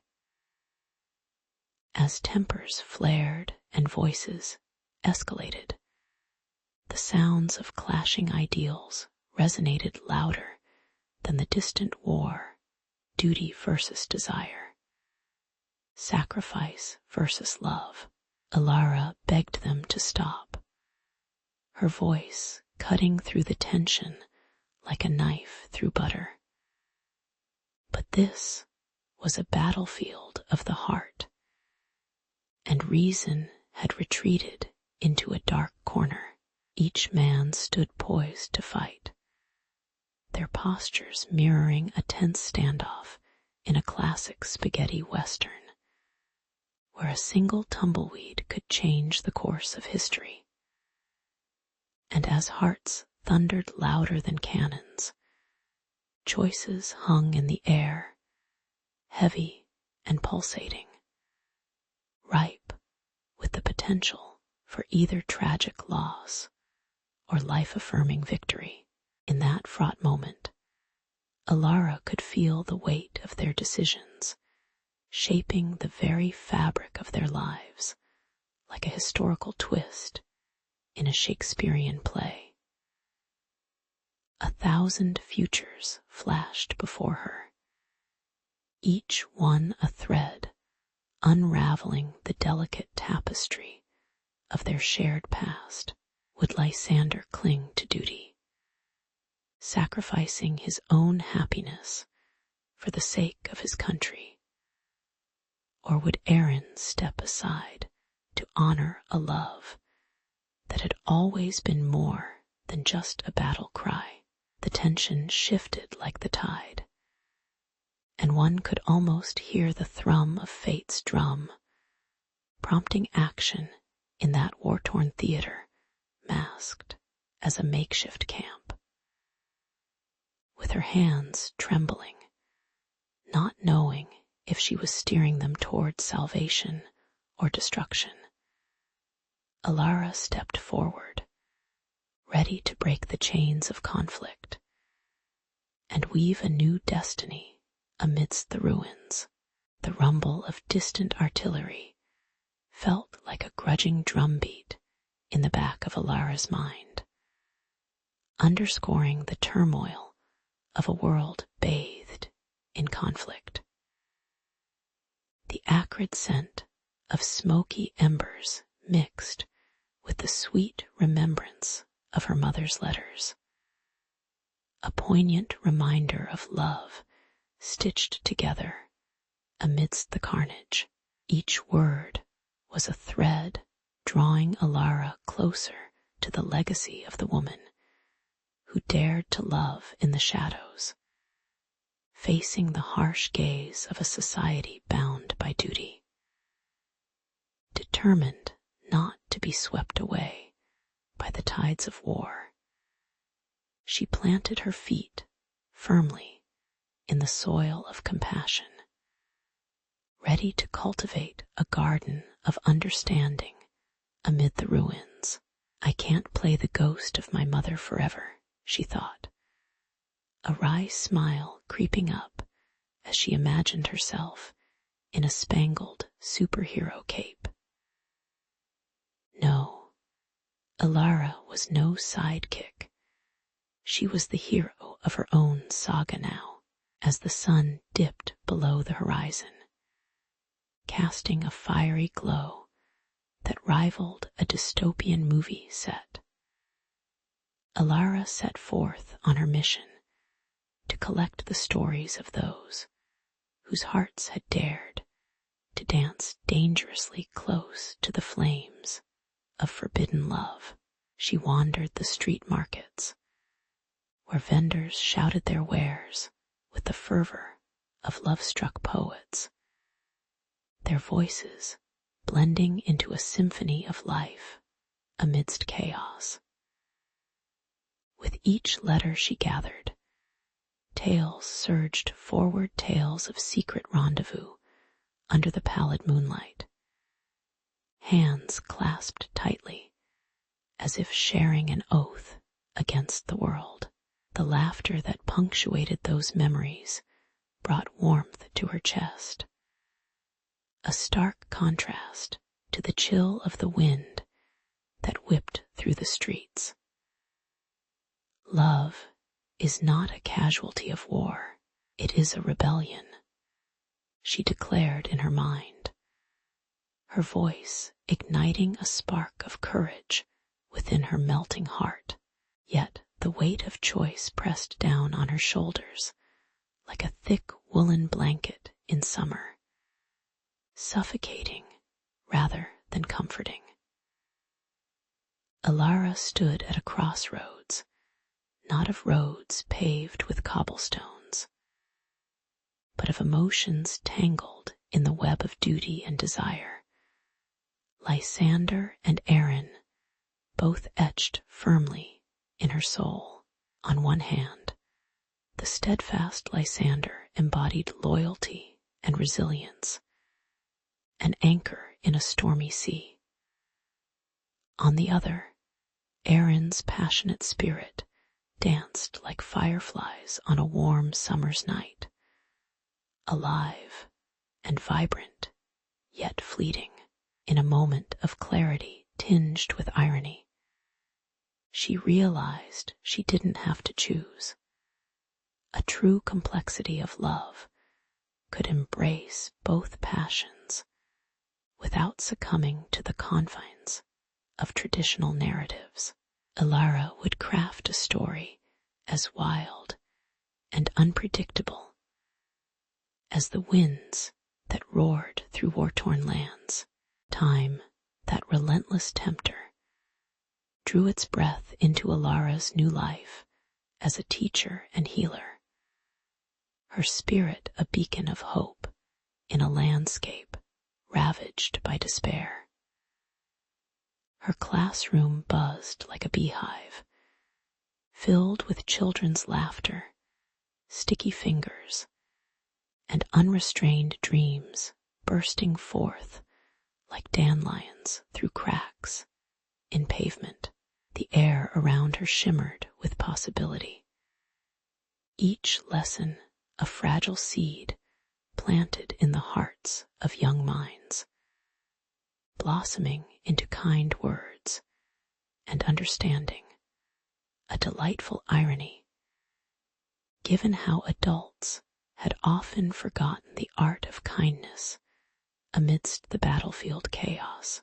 Each day she would haul in her treasure trove of forbidden letters, each one a testament to the power of connection in a world that had tried to sever it. Who knew love letters could be weapons for peace? She chuckled softly, her voice dancing between the sounds of learning and laughter.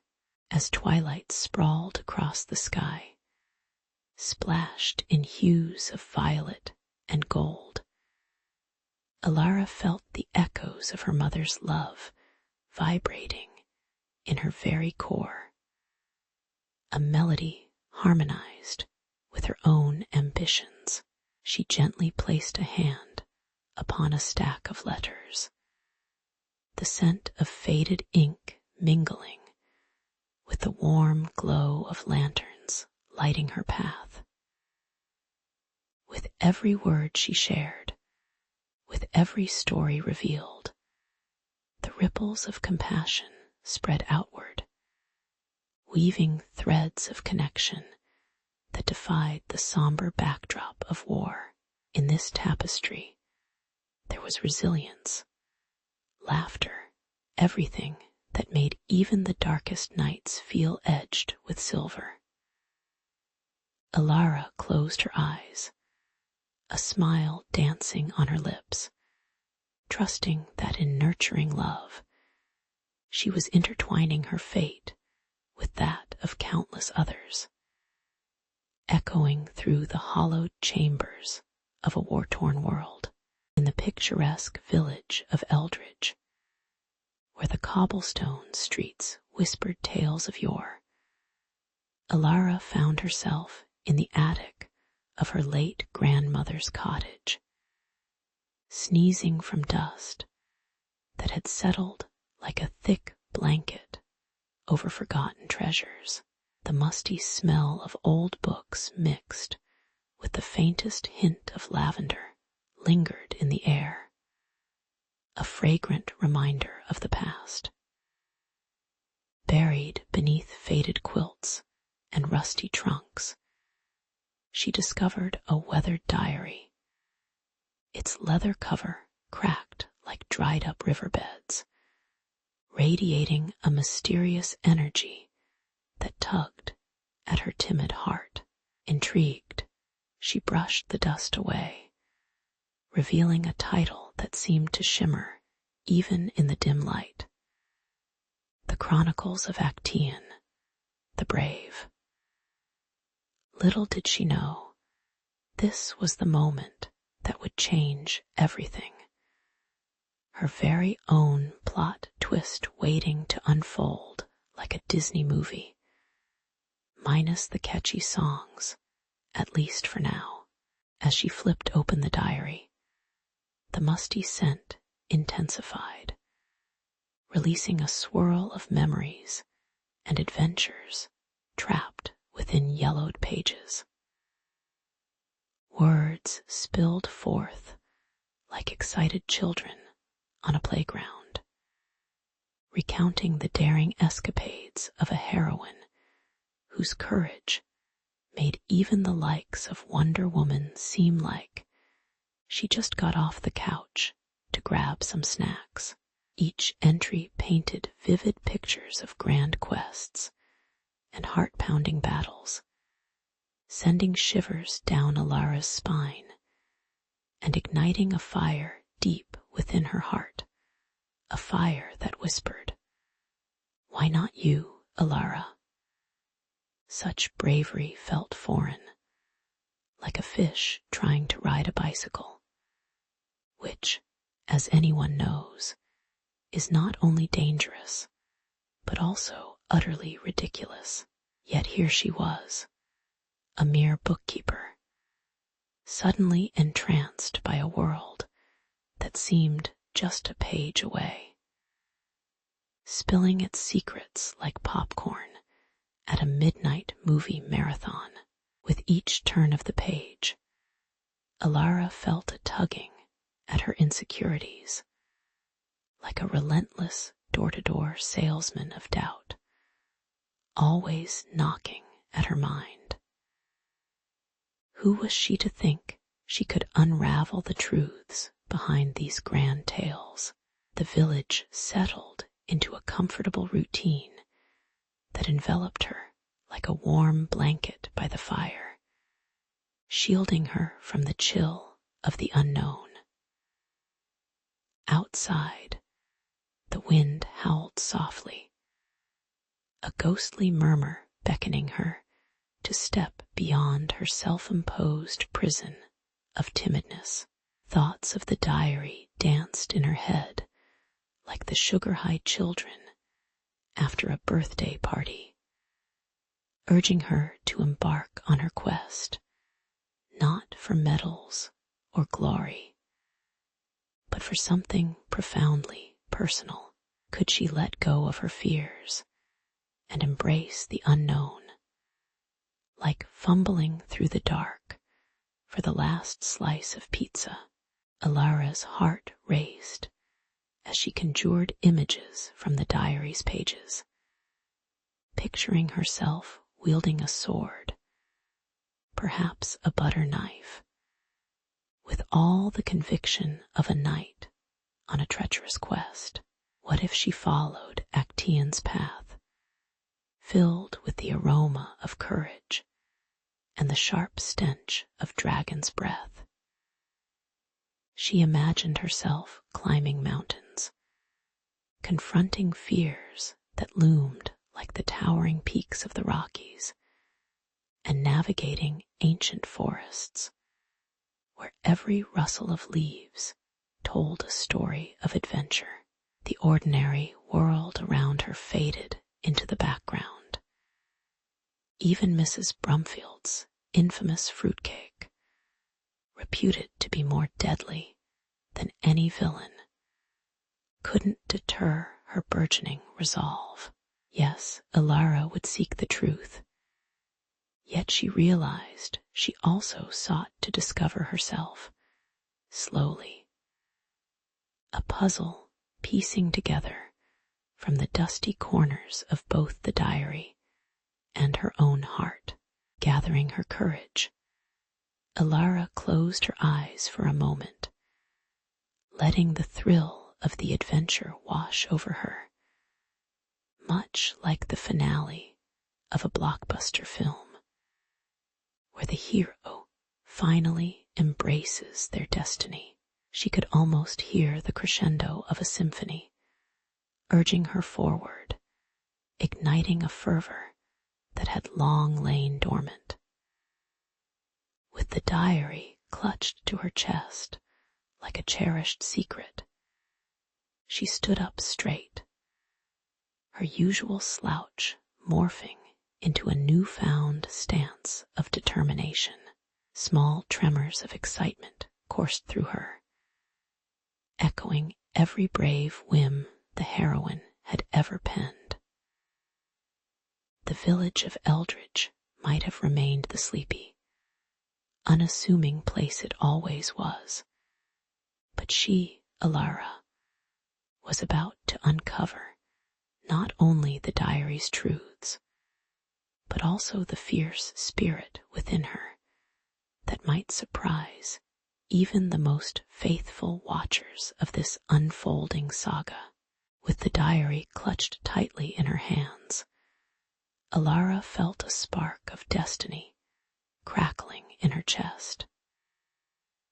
Each page whispered haunting secrets, daring her to plunge into the unknown that waited beyond her village's familiar borders. "It's now or never," she muttered, fighting the rising tide of trepidation as she stepped onto the uneven path leading to the forest of whispers. The forest loomed ahead, a tangle of ancient trees, their twisted branches clawing at the sky like spindly fingers. Agitated whispers floated through the air, a ghostly sound that could easily be mistaken for wind if one overlooked the shivers igniting the hairs on the back of her neck. Was that the scent of damp earth and wild mint? Or had she just lost her breakfast over the prospect of adventure?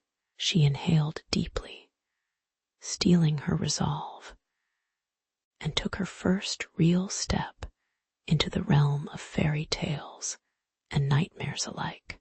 As she ventured deeper into the woods, the forest transformed before her eyes, colors more vivid than any painter's palette. Sunlight danced between impossibly green leaves, casting quirky shadows that felt like the forest was alive and playing tricks on her mind. Just as the fear of being lunch for a mythical beast began creeping back in, she stumbled upon a clearing. There, standing under a gnarled tree that looked like it had fought 100 storms, was a figure with tousled hair and a lopsided grin, none other than Cashin, the self-proclaimed master of wandering. "Are you lost too, or just fashionably late to the party?" he quipped, his eyes dancing with mischief, making it clear this was no ordinary hero, but rather a comical sidekick in Elara's burgeoning saga. She rolled her eyes, but couldn't suppress an amused snicker. Perhaps fate had a strange sense of humor after all.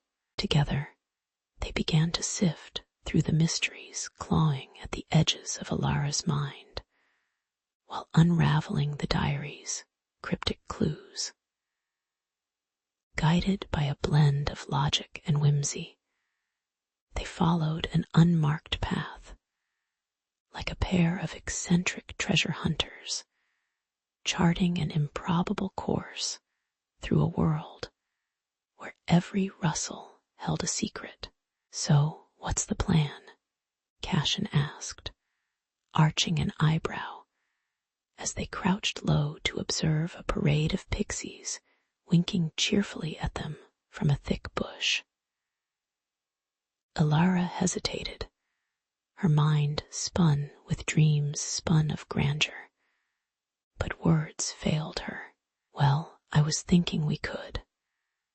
And before she could finish, a small creature resembling a mix between a raccoon and a cranky grandmother shouted, "No loud talking.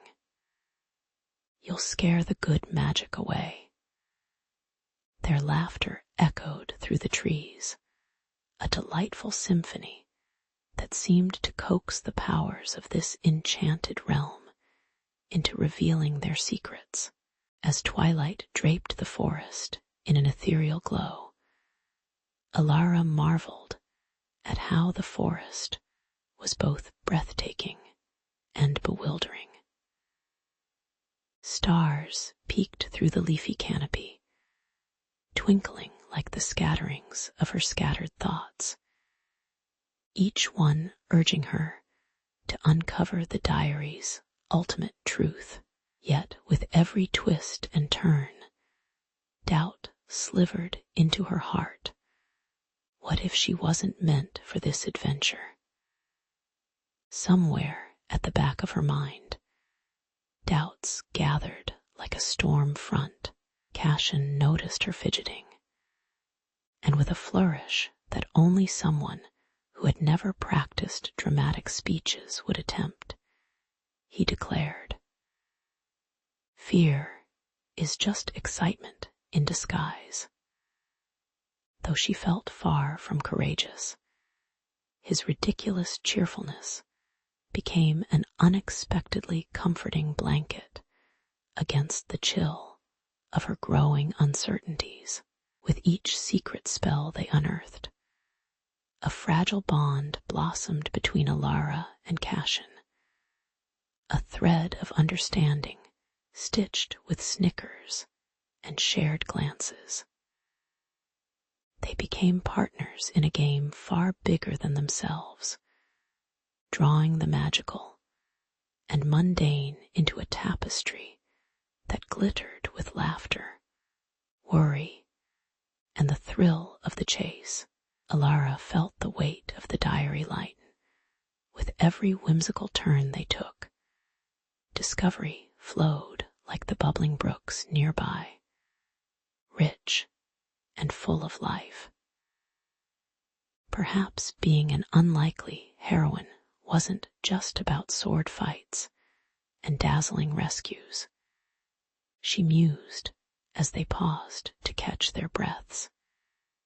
It could simply mean embracing the quirks of unexpected friendship and finding adventures in the unlikeliest of places. As the moon rose high, gleaming like a watchful eye, Alara knew deep in her heart that the true call to adventure had only just begun. The forest loomed like a living, breathing entity as Alara and Cashin stepped beneath its ancient canopy. Gnarled roots sprawled out like the fingers of slumbering giants, claiming the earth, while a fog clung to the underbrush, muffling their footfalls. The air was thick with the scent of damp earth and decaying leaves, tinged with the sharp, metallic undertone of danger that set Alara's heart hammering against her ribs. She cast a sideways glance at Cashin, who was scanning their surroundings with wide-eyed curiosity, as if he expected a wand-wielding, wizard to pop out from behind a tree if we encounter creatures from my favorite RPG. I'm totally calling dibs on the loot, he joked, his breath visible in the cool air, attempting to dispel the rising tension. But beneath that brave facade, Alara could see the flicker of fear mirrored in his eyes, and it only deepened her resolve to protect him. And the diary they had staked so much to find. As they ventured deeper, the shadows lengthened and the whispers of the forest took on a sinister tone, intertwining with the distant howls that echoed like the mournful cries of the lost. Alara's thoughts kept darting back to the shadowy figure they had seen just days ago, a malevolent presence that seemed to seep into the very roots of the forest, eager to claim the secrets safeguarded within her diary. Suddenly, a rustle broke the stillness, a chilling sound that sent a shiver cascading down her spine. Out of the underbrush lunged a beast, its shimmering eyes like twin moons shining through the veil of night. Alara's instincts kicked in, and she grabbed Cashin's arm, her voice a fierce whisper. Run. In that moment, adrenaline surged, binding them together in a rush of shared terror as they sprinted through the trees, an odd comedy of limbs and exhilaration, narrowly escaping the jaws of fate. They stumbled into a small clearing, illuminated by the pale light of the moon, where the ground was carpeted with a kaleidoscope of wildflowers that clashed with the ominous mood. Alara took a moment to breathe, a trickle of sweat mingling with the dirt on her brow, when suddenly a wailing echo split the air, a cacophony of anguished cries conjured by the forest's darker magics. Flashes of lights danced around them, forming haunting shapes that flickered in the corners of their vision, pulling at their sanity like childlike pranks. Are those spirits, or just the forest attempting to win the most dramatic backdrop award? Cashin quipped with a nervous chuckle, though it did little to mask the trembling in his voice. The illusions seemed all too real. They were a reminder that confronting their fears was no longer a quaint tale. It was a matter of life and death, one that made Alara's grip on the diary tighten like a lifeline in the storm. Yet, just when despair threatened to choke their resolve, Alara felt a flicker of defiance igniting within her. She remembered the words scribbled in the diary of heroes facing insurmountable odds, of laughter ringing through darkness, and of courage found in the most unlikely places. Gathering her wits, she seized a nearby branch, brandishing it like a sword, channeling the spirit of every great hero she ever admired. Back off, you spooky shadows, she shouted, her voice echoing with newfound ferocity, shaking off the grip of fear. Cashin looked at her, eyes wide, and despite the looming danger, he couldn't suppress a grin, caught off guard by her unexpected bravery. Little did he know, Alara's heart raced not out of fear, but out of sheer exhilaration. A hero was emerging in her as much as it was in the tales she had cherished. But deep down, the looming threat of the shadowy figure hung over them like a dark cloud, chilling the air with each passing heartbeat. As they steadied themselves after the tumult, whispers floated like ghostly tendrils, a chilling reminder that they were not entirely alone. The figure, cloaked in darkness, was still seeking them, drawn to the diary's potent legacy, relentless as a bad sequel to a cult classic. Alara sensed it, a tangible weight in the back of her mind, a premonition of the confrontation that loomed ahead. As they prepared to move on, she glanced sideways at Cashin, their eyes locking in unwavering determination. Both young souls steeling for the next chapter of their journey, heartbeats synchronized against the thrumming chaos of the dark, aware that the path ahead would demand every ounce of strength they possessed. As the chilling wind howled through the desolate landscape, Alara found herself standing face to face with the shadowy figure that had haunted her dreams. His dark form loomed ominously against the crimson sunset, a living nightmare clad in tattered rags that smelled faintly of decay and something else, perhaps the lingering scent of lost hopes. Alara's heart raced, pounding like a drum echoing in an otherwise silent chamber. But it was not just fear that surged through her veins. She could feel the diary, warm against her chest, whispering tales of bravery and flickering courage.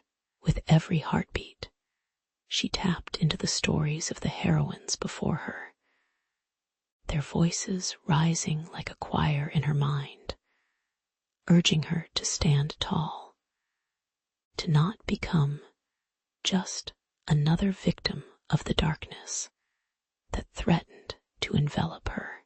With newfound resolve, Alara gripped the diary tightly, its pages trembling in response, as if the very essence of those words long penned now surged with electric potential. What was once a simple notebook was transforming before her eyes, radiating a glow that illuminated her otherwise timid features. The words woven into the fabric of its pages were no longer mere text. They morphed into a tapestry of strength that wrapped around her like a comforting embrace. As the shadow lunged towards her, its eyes glinting with malicious intent, Alara unleashed the words of the diary, letting them spill forth like a cascading waterfall of light. Those words carried the weight of her fears, transforming them into sharp arrows that flew straight and true, piercing the heavy veil of darkness that shrouded her enemy. The battle raged like a storm, thunderclaps echoing across the battleground, as Alara's heart swelled with the ferocity of a lion's roar. She moved not with hesitation, but with the grace of someone who had spent too long in the shadows, finally stepping into the light. The air crackled with magic. It was intoxicating, a sweet mix of fear and exhilaration swirling around her like smoke from a delicious barbecue on summer evenings. One could almost taste the victory in the air if it weren't for the stench of despair still lurking nearby. Each confrontation with the shadowy figure felt like a dance, one risky, unrehearsed exchange after another. Both of them locked in a rhythmic pattern between dread and defiance. Alara had become the very embodiment of the bravery she had always admired, wielding not just words, but the core of her being, fierce and unyielding. But just when it seemed victory was in reach, the shadow mocked her. Its voice, a chilling echo rattling through her mind, like the laugh of a long-ago villain, straight from a forgotten fairy tale. You think your words can change fate, it scoffed, as if taunting a childhood cartoon hero standing at the coils of a villain's lair. Alara hesitated, doubt creeping in like an unwelcome guest to the grandest of parties, threatening to ruin the nice spread of courage she'd laid out. Yet at that moment, she remembered the heart of the diary, the truth that stories are not just ink on pages, but powerful spells that can transform fear into a beacon of hope. And she laughed. As a matter of fact, I do, she shouted, cheeks tinged with joy and defiance, channeling both her inner hero and every epic moment she'd ever witnessed on screen, drawing upon the whispers of all the strong women penned within the diary's pages. Alara surged forward, her voice rising above the cacophony of battle, mingling with the gusts of wind and the flickers of shadows. With each incantation, a dazzling brilliance erupted from the pages, illuminating the night as if the stars themselves had joined her fight. The shadow recoiled, its power shrinking like an ice cube melting in the sun. In that exhilarating moment, triumph throbbed in her chest, pulsing with the rhythm of victory. The sweet scent of success mixed with the slight tang of fear, born of facing the unknown. A sense of awe washed over her, for she had become the true heroine of her story, a warrior unafraid, adorned not by armor, but by the tales of courage that would outlast any darkness. With the echoes of victory still ringing in her ears, Alara stepped into the sunlight, her heart pounding like a war drum. The air, thick with the scent of freshly turned earth and blooming wildflowers, felt alive around her. She imagined how the village had once cringed at her presence, but now she was a beacon of hope. The shadows of doubt that loomed over her were vanquished, replaced by the blazing conviction that she could mold her destiny. It was as if she'd slipped out of the chrysalis of uncertainty and emerged as a radiant butterfly, or at least a rather bold moth flapping towards the light, ready to take on the world with a wink and a giggle at the absurdity of it all. Beside her, Cashin stood with a grin that could rival the sun itself, his eyes gleaming with admiration and mischief. Alara felt his unwavering support like a warm cup of tea on a stormy day. Together, they watched as the villagers gathered, still wearing expressions of disbelief and awe, or perhaps they were just wondering where they had put their pitchforks and torches. But instead of chasing away the hero with torches this time, they embraced Alara with open arms, their cheers resonating through the cobbled streets like a victorious anthem that would make even the most bustling Broadway crowd green with envy. As the sun dipped low, casting long shadows upon the village, Alara felt the weight of the diary nestled in her satchel, like a treasure chest bursting with tales waiting to be told. Amidst the aroma of bread baking in the evening air, she started to unravel the fabric of her stories of bravery, of laughter that bubbled up like a spring, and moments when fear felt like a gnarly beast ready to pounce. "Gather around," she called out, remembering how once upon a time she might have quaked at the prospect. But now, armed with her triumphs, she stood fearless, a storyteller ready to weave a tapestry of courage that could ignite the hearts of even the weariest souls.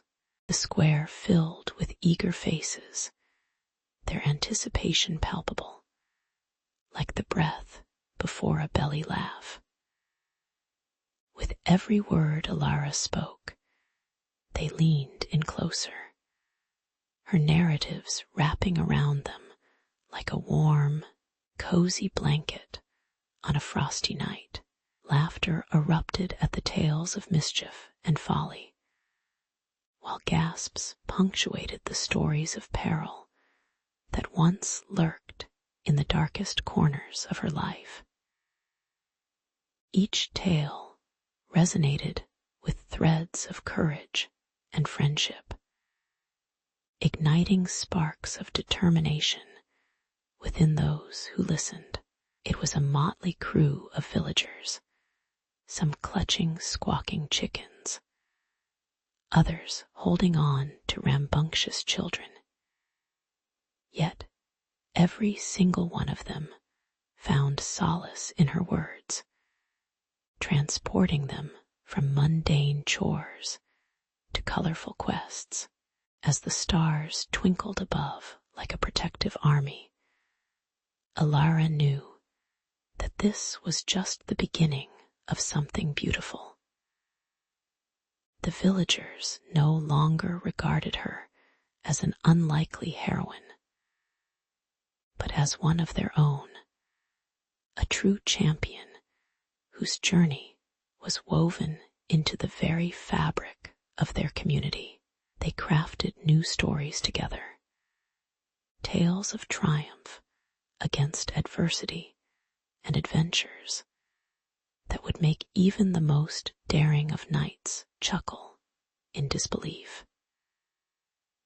In a world where darkness once threatened to overshadow their lives, Alara's legacy sparked a fire of camaraderie to light their way forward, and with a knowing smile, she realized happily ever after wasn't just a phrase in a fairy tale.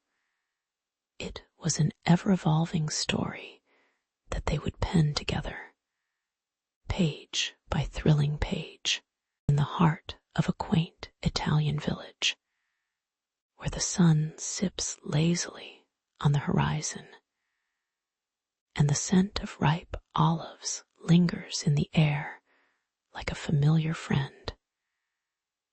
Isabella sat at her rickety wooden table, the kind you'd expect to see in a classic Italian movie. Her fingers danced delicately over the faded parchment, as if she were caressing the very essence of her memories. Each stroke of the quill unleashed torrential waves of nostalgia, with images of Marco flooding her mind. She could almost hear his infectious laughter echoing through the cobbled streets, a symphony of warmth breaking through the chill of separation. Every memory was a sweet note, yet each also struck a dissonant chord with the reality of his absence. The olive trees outside her window whispered tales of love lost and hope untouched, their gnarled branches reaching like desperate hands toward the horizon.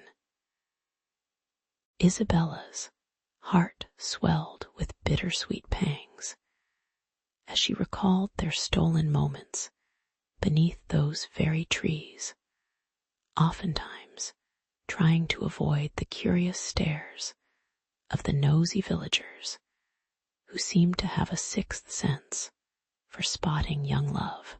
Oh, how they had laughed in the face of societal expectations, swatting away the prying eyes like pesky flies at a summer picnic, believing that their love could conquer anything, even the vast ocean that now lay between them. The irony struck her.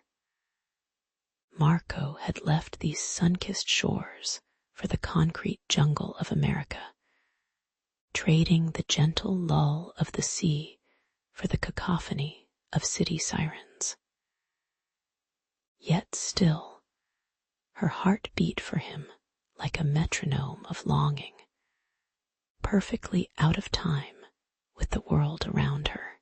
With handmade ink pooling on the edge of her quill, Isabella poured her heart into words, forming sentences heavy with the weight of unspoken feelings.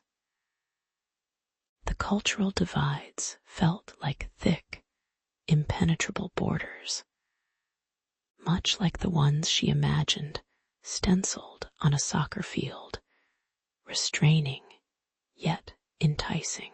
Italian pride clashed with the foreignness of Marco's new life, leaving her in a whirlpool of emotions: fear, envy, hope, and an overwhelming urge to stamp her foot and shout, "Stupid America, why must you snatch him away?"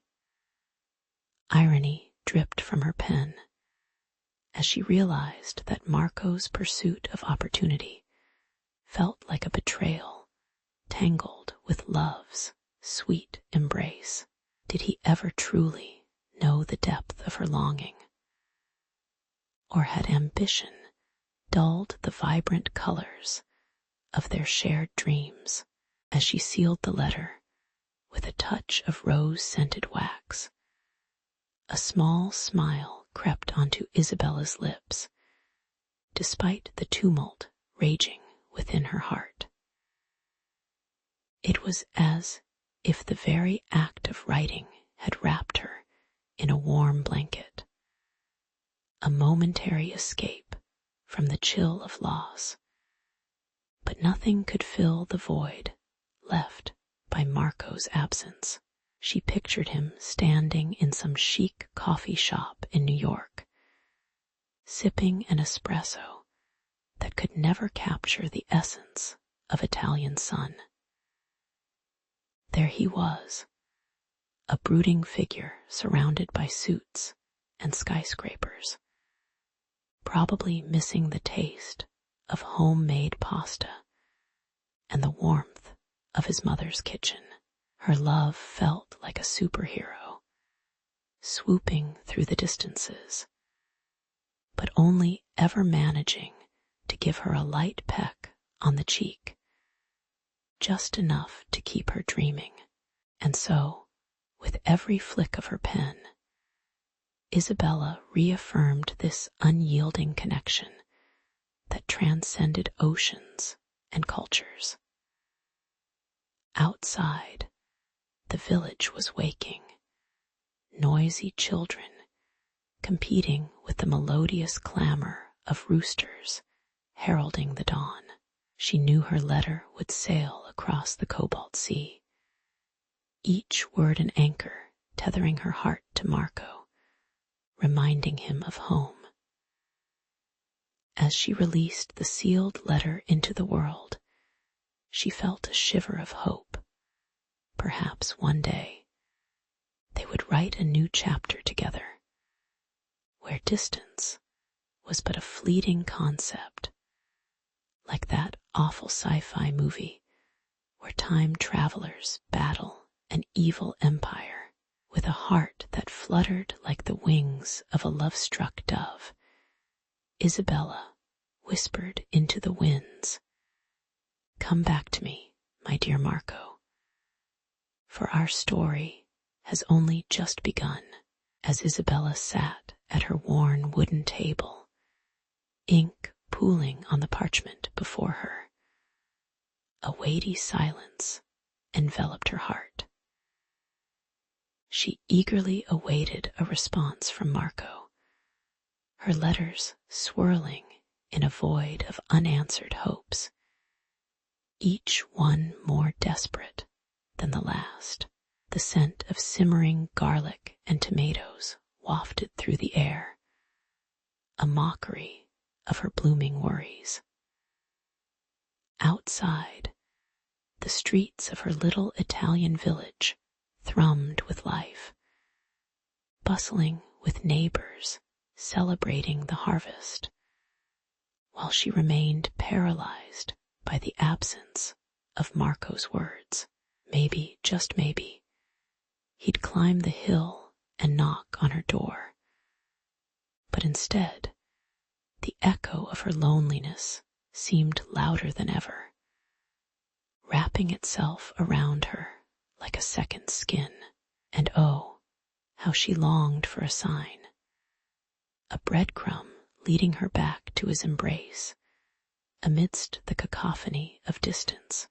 Meanwhile, hundreds of miles away, Marco found himself churning in the relentless currents of New York City, a place where dreams danced alongside despair like frenemies at a high school reunion. The air buzzed with a cocktail of exhaust fumes and street food aromas that flirted with his senses, beckoning him toward that blissful escape of a hot dog, but a good one, with mustard and onions, not the kind that left you questioning your life choices. Each day, he donned his worn work boots and faced a battleground of unyielding labor, where the gruff laughter of fellow immigrants masked their shared struggles. After toiling through sweat-drenched hours, he'd whisper her name with each exhale, his breath mingling with the rich, earthy scents of the city, as if hoping she could hear him across the ocean. In the heart of this concrete jungle, prejudice loomed like an unwanted shadow.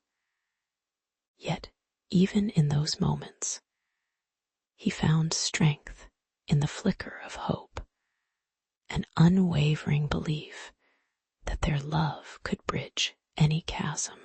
Oh, the irony. Here lay Marco, surrounded by the towering steel giants of ambition. Yet he felt smaller than the tiniest pixel on one of those massive billboards plastered with far-off fantasies. Every face in the crowd told a story, each one a tapestry woven from dreams and dashed hopes.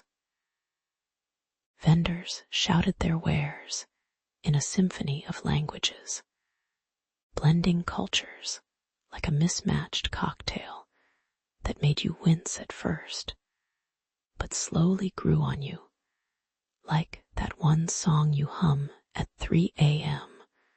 while peering into the abyss of your life's choices. Through this vibrant chaos, immigrant life unfolded, each day painted with the hues of resilience and frustration that had become Marco's reality. His laughter echoed off the grimy brick walls, a stark contrast to the dreams of his future with Isabella, the sweet girl from the sun-kissed hills of home. But the question wound like a stubborn vine around Marco's heart. Was their love strong enough to defy the life that had set them on diverging paths? Each passing day felt like a thrilling, yet haunted episode of a soap opera, packed with melodramatic twists. He longed for the soft, reassuring sound of Isabella's laughter, which danced like sunlight over the rippling surface of a lake, soothing the turmoil within him. Instead, the city offered a soundtrack of clattering subway trains and distant sirens that screamed frustration and urgency, an uninvited reminder of the world that spun around him, while his heart remained anchored in memories of Isabella. Despite life's challenges, he scribbled her name in the dusty corners of his mind, a mantra that ignited his spirit like a spark in a darkened room. Back in Italy, as Isabella continued to pour her soul onto the pages, each line dripped with a bittersweet sting, a potent cocktail of longing and despair that would leave even the strongest soul feeling a little woozy. The scent of freshly baked bread wafted in from the bakery down the street, a grounding reminder of the mundane comforts that filled her days. Notwithstanding her heart's void, with every word she wrote, tears blurred her vision, a spirited rebellion against the oppressive silence that marked her correspondence with Marco. She imagined him walking through the door, arms wide open, sweeping her into a whirlwind of unfiltered affection. But every day they lost to the chasm of geography felt like an unrelenting fight against the tides of time.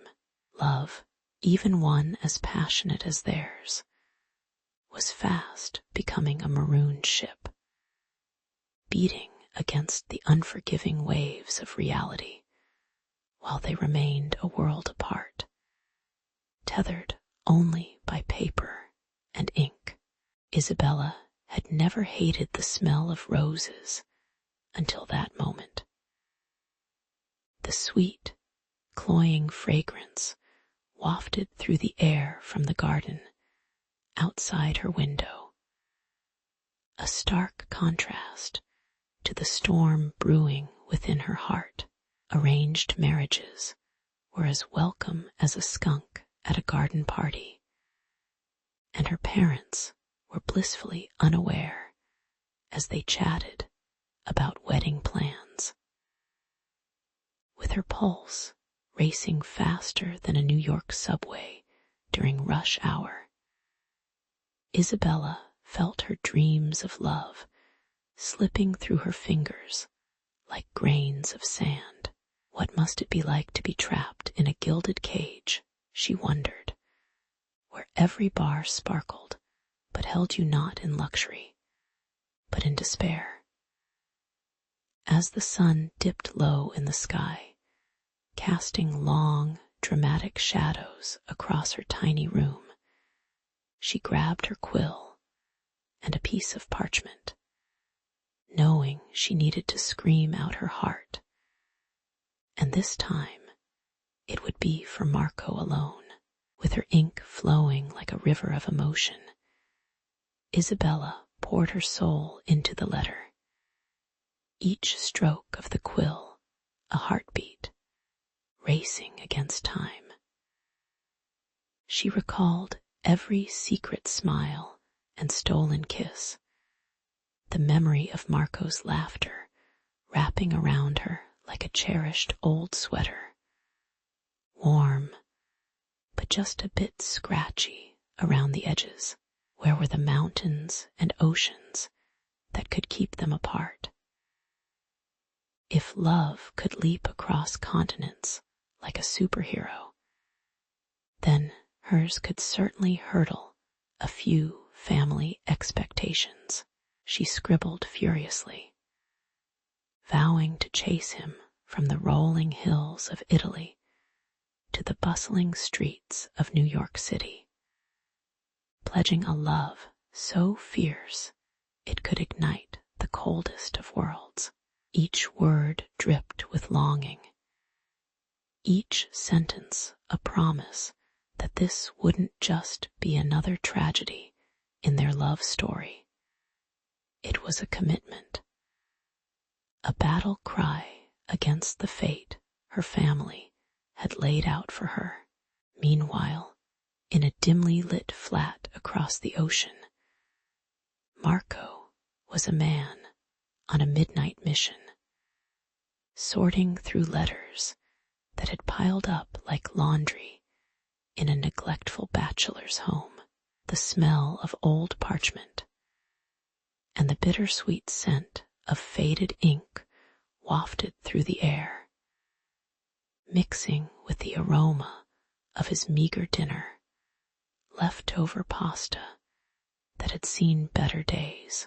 As he unfolded Isabella's letters, the weight of her words crashed over him like a tidal wave, dragging him back to summers spent running barefoot through golden fields, hearts racing as fast as their feet. Each letter was a bridge spanning the chasm of their separation, reigniting the embers of hope that had threatened to turn to ash. With each new declaration of love, he felt himself pulled closer to her like a moth to a flame, electricity crackling in the air. The temptation to return to her becoming a spell he couldn't resist. A sly grin crept across his face, buoyed by an unstoppable tide of determination. "I'll be back, my dear," he whispered, emboldened as if he were a knight donning his armor for yet another quest for love. But had anyone ever warned Marco that the journey home would be as fraught with peril as a poorly planned road trip? The very thought of returning to the embrace of Isabella brought forth a chaotic mix of excitement and anxiety, each feeling wrestling for dominance like two rival superheroes in an epic showdown. He imagined her face lighting up with joy and a hint of disbelief. What kind of madman would leap across an ocean for love? He brushed a hand through his disheveled hair, realizing that he was that madman. The world outside his window seemed dull by comparison, and he longed for the warmth of her presence to relieve the chill of isolation that hung over him like a thick fog. Take that arranged marriage, he thought, with a smirk that could rival James Bond's legendary charm. As the sun began to rise on another day, both lovers were draped in determination, their destinies intertwined like the twist of a double helix, forming the very fabric of possibility. Isabella's heart raced with every new stroke of her quill, while Marco, clutching her letters, felt his feet itching to find their way back to her. The threads of connection, woven from love and laced with longing, were strong, and neither would let go without a fight. The world might have conspired against them, but they were armed with hope and the conviction to leap into the unknown like a pair of Star Wars rebels, ready to forge their own destiny in a world that sometimes felt as restrictive as a Victorian corset. They both understood the power and potency of love that defied boundaries, and this time they would not let it fade into the shadows. In the swirling chaos of the New York docks, Isabella stood, her heart pounding like a bongo drum at a samba party. The scent of salt and fish mingled with the damp smell of the approaching storm, creating a cocktail of adrenaline and anxiety. She had risked everything: her family's disapproval, her old life in Portugal, and most importantly, her heart, for a chance to reunite with Marco. With rain-specked hair clinging to her cheeks and her teeth chattering not from the cold but from sheer determination, she whispered to herself, "For love, I would dance in a hurricane." Who knew that the love stories of old could lead to a real-life romantic thriller, complete with stormy weather and questionable decisions? Yet there she was, ready to brave the tempest for the man who had stolen her heart like a rogue thief at a midnight masquerade ball. Meanwhile, across the docks, Marco was no less perturbed. The wind howled, whipping his clothes about him like a rebellious flag. He had taken a train, hopped on a bus, and even attempted to charm a taxi driver, all just to stand here. Fate's cruel joke presented itself as the dark clouds rolled in and the rain began its relentless descent. It smelled of wet asphalt and desperation, a concoction not at all ideal for a love-struck Italian. But he held onto a photograph of Isabella, frayed at the edges, her smiling face across time and space. What is a little inclement, whether compared to this mighty love? He thought, unsurprised to have to summon the spirit of Rocky Balboa just to keep running forward, no matter how slippery the road ahead became. As the storm intensified, the heavens cracked open, splattering the cobblestones like a painter on a caffeinated bender. The tumultuous waves roared as if Poseidon himself had descended to taunt the lover's quest. Dockworkers shouted above the cacophony, their voices mingling with the splash of water and the slap of heavy rain against tarpaulin-covered crates. A ship's horn blared, a guttural call that echoed the very heartbeat of New York, thrumming, raw and alive. It was chaos, pure and powerful, and yet Isabella felt an odd intimacy with it. knowing that somewhere in the midst of this whirlwind, Marco would be looking for her. No calamity could drown the fire that flickered in her chest, ignited by possibility and yearning, an unquenchable spark. Even in this downpour, stumbling through the downpour, Isabella's heart raced faster than the trains she had taken to flee her past. If I don't find him now, will I be swept away, lost to the tides of fate like misplaced luggage? She mused, clutching her shawl around herself and squinting against the relentless wind. It felt absurd, almost like they were characters in a soap opera, one so dramatic it could have been written by a fifth grader with a flair for the melodramatic. But this was no fiction, this was their reality. With every misstep on the slick docks, she resolved that love was indeed the ultimate risk. No storm, however treacherous, would pry her from her destiny. And lo and behold, as if summoned by the gods of romance, she spotted a familiar figure braving the torrential winds. Hope wrapped around her like a warm embrace.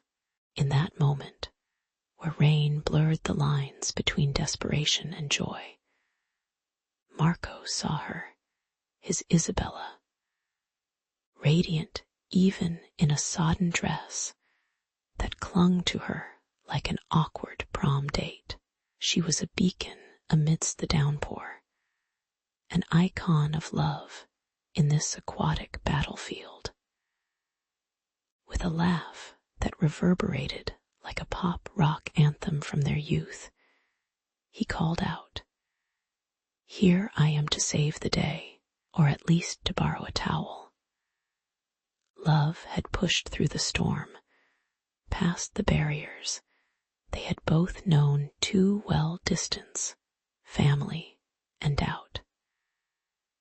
This reunion was not just a triumph, it was the reminder that love, particularly a love as powerful as theirs, is worth every risk, even those that come with a strong chance of getting soaked.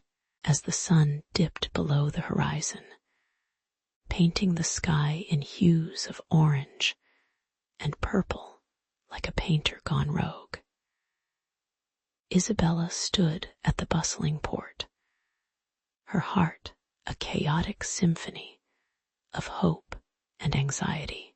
The roiling sea, with its salt-kissed air, whispered secrets of distant lands as she clutched a tattered letter in her hands, the ink smeared from years of tugging at her heartstrings. The moment she spotted Marco's silhouette against the twilight, a warmth surged through her, rivaling the day's fading warmth.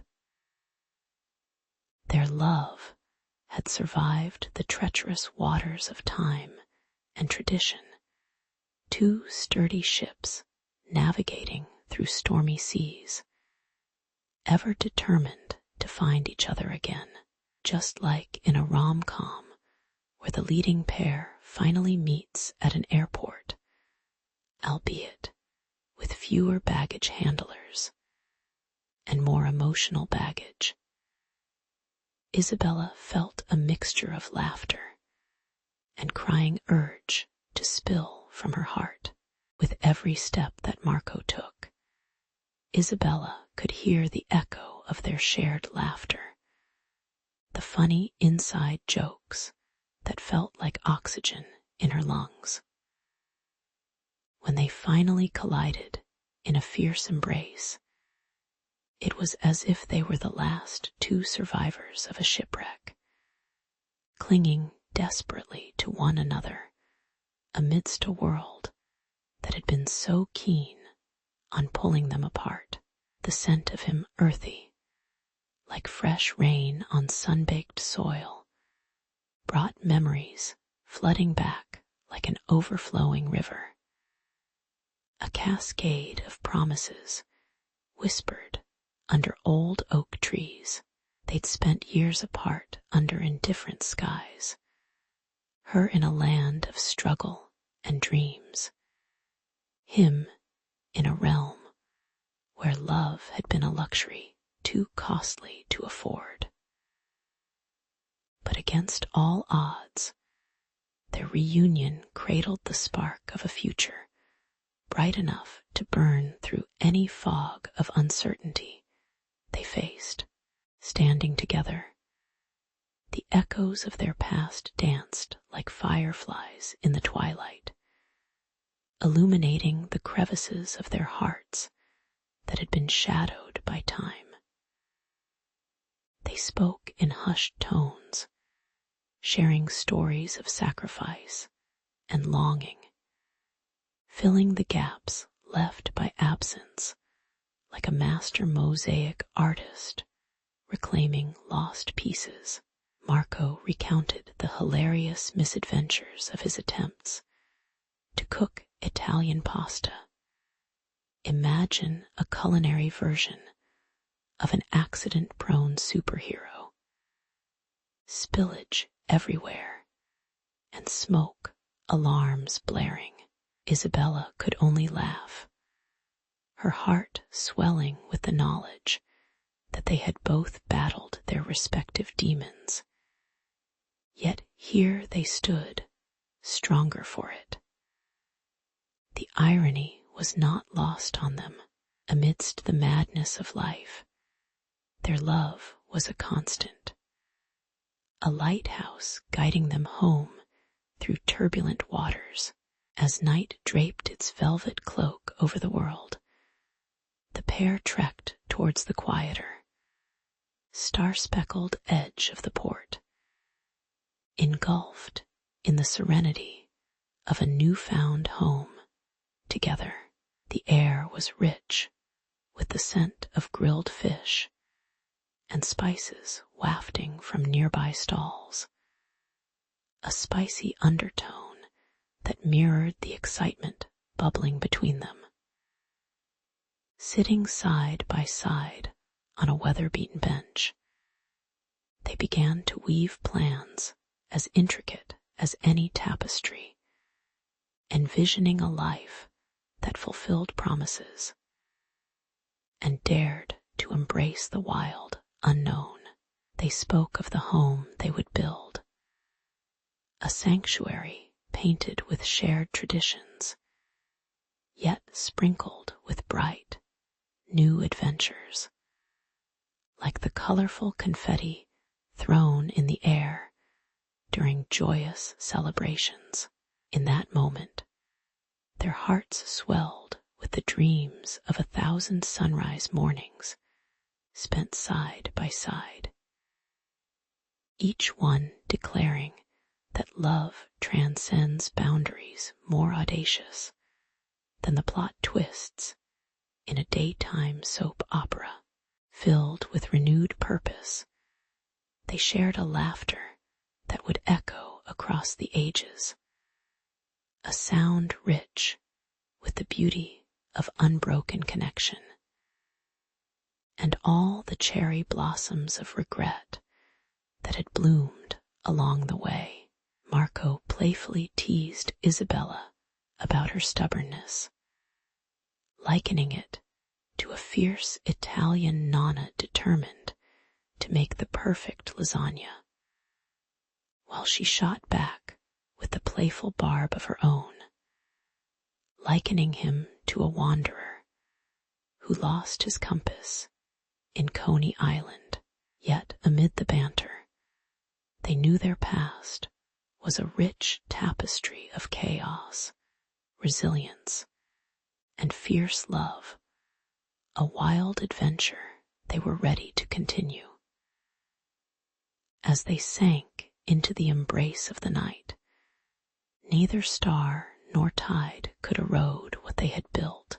Their hearts beat in unison, promising a lifetime of challenges, and more importantly, laughter, shared joy, and love that stood tall against the wretched waves of the world.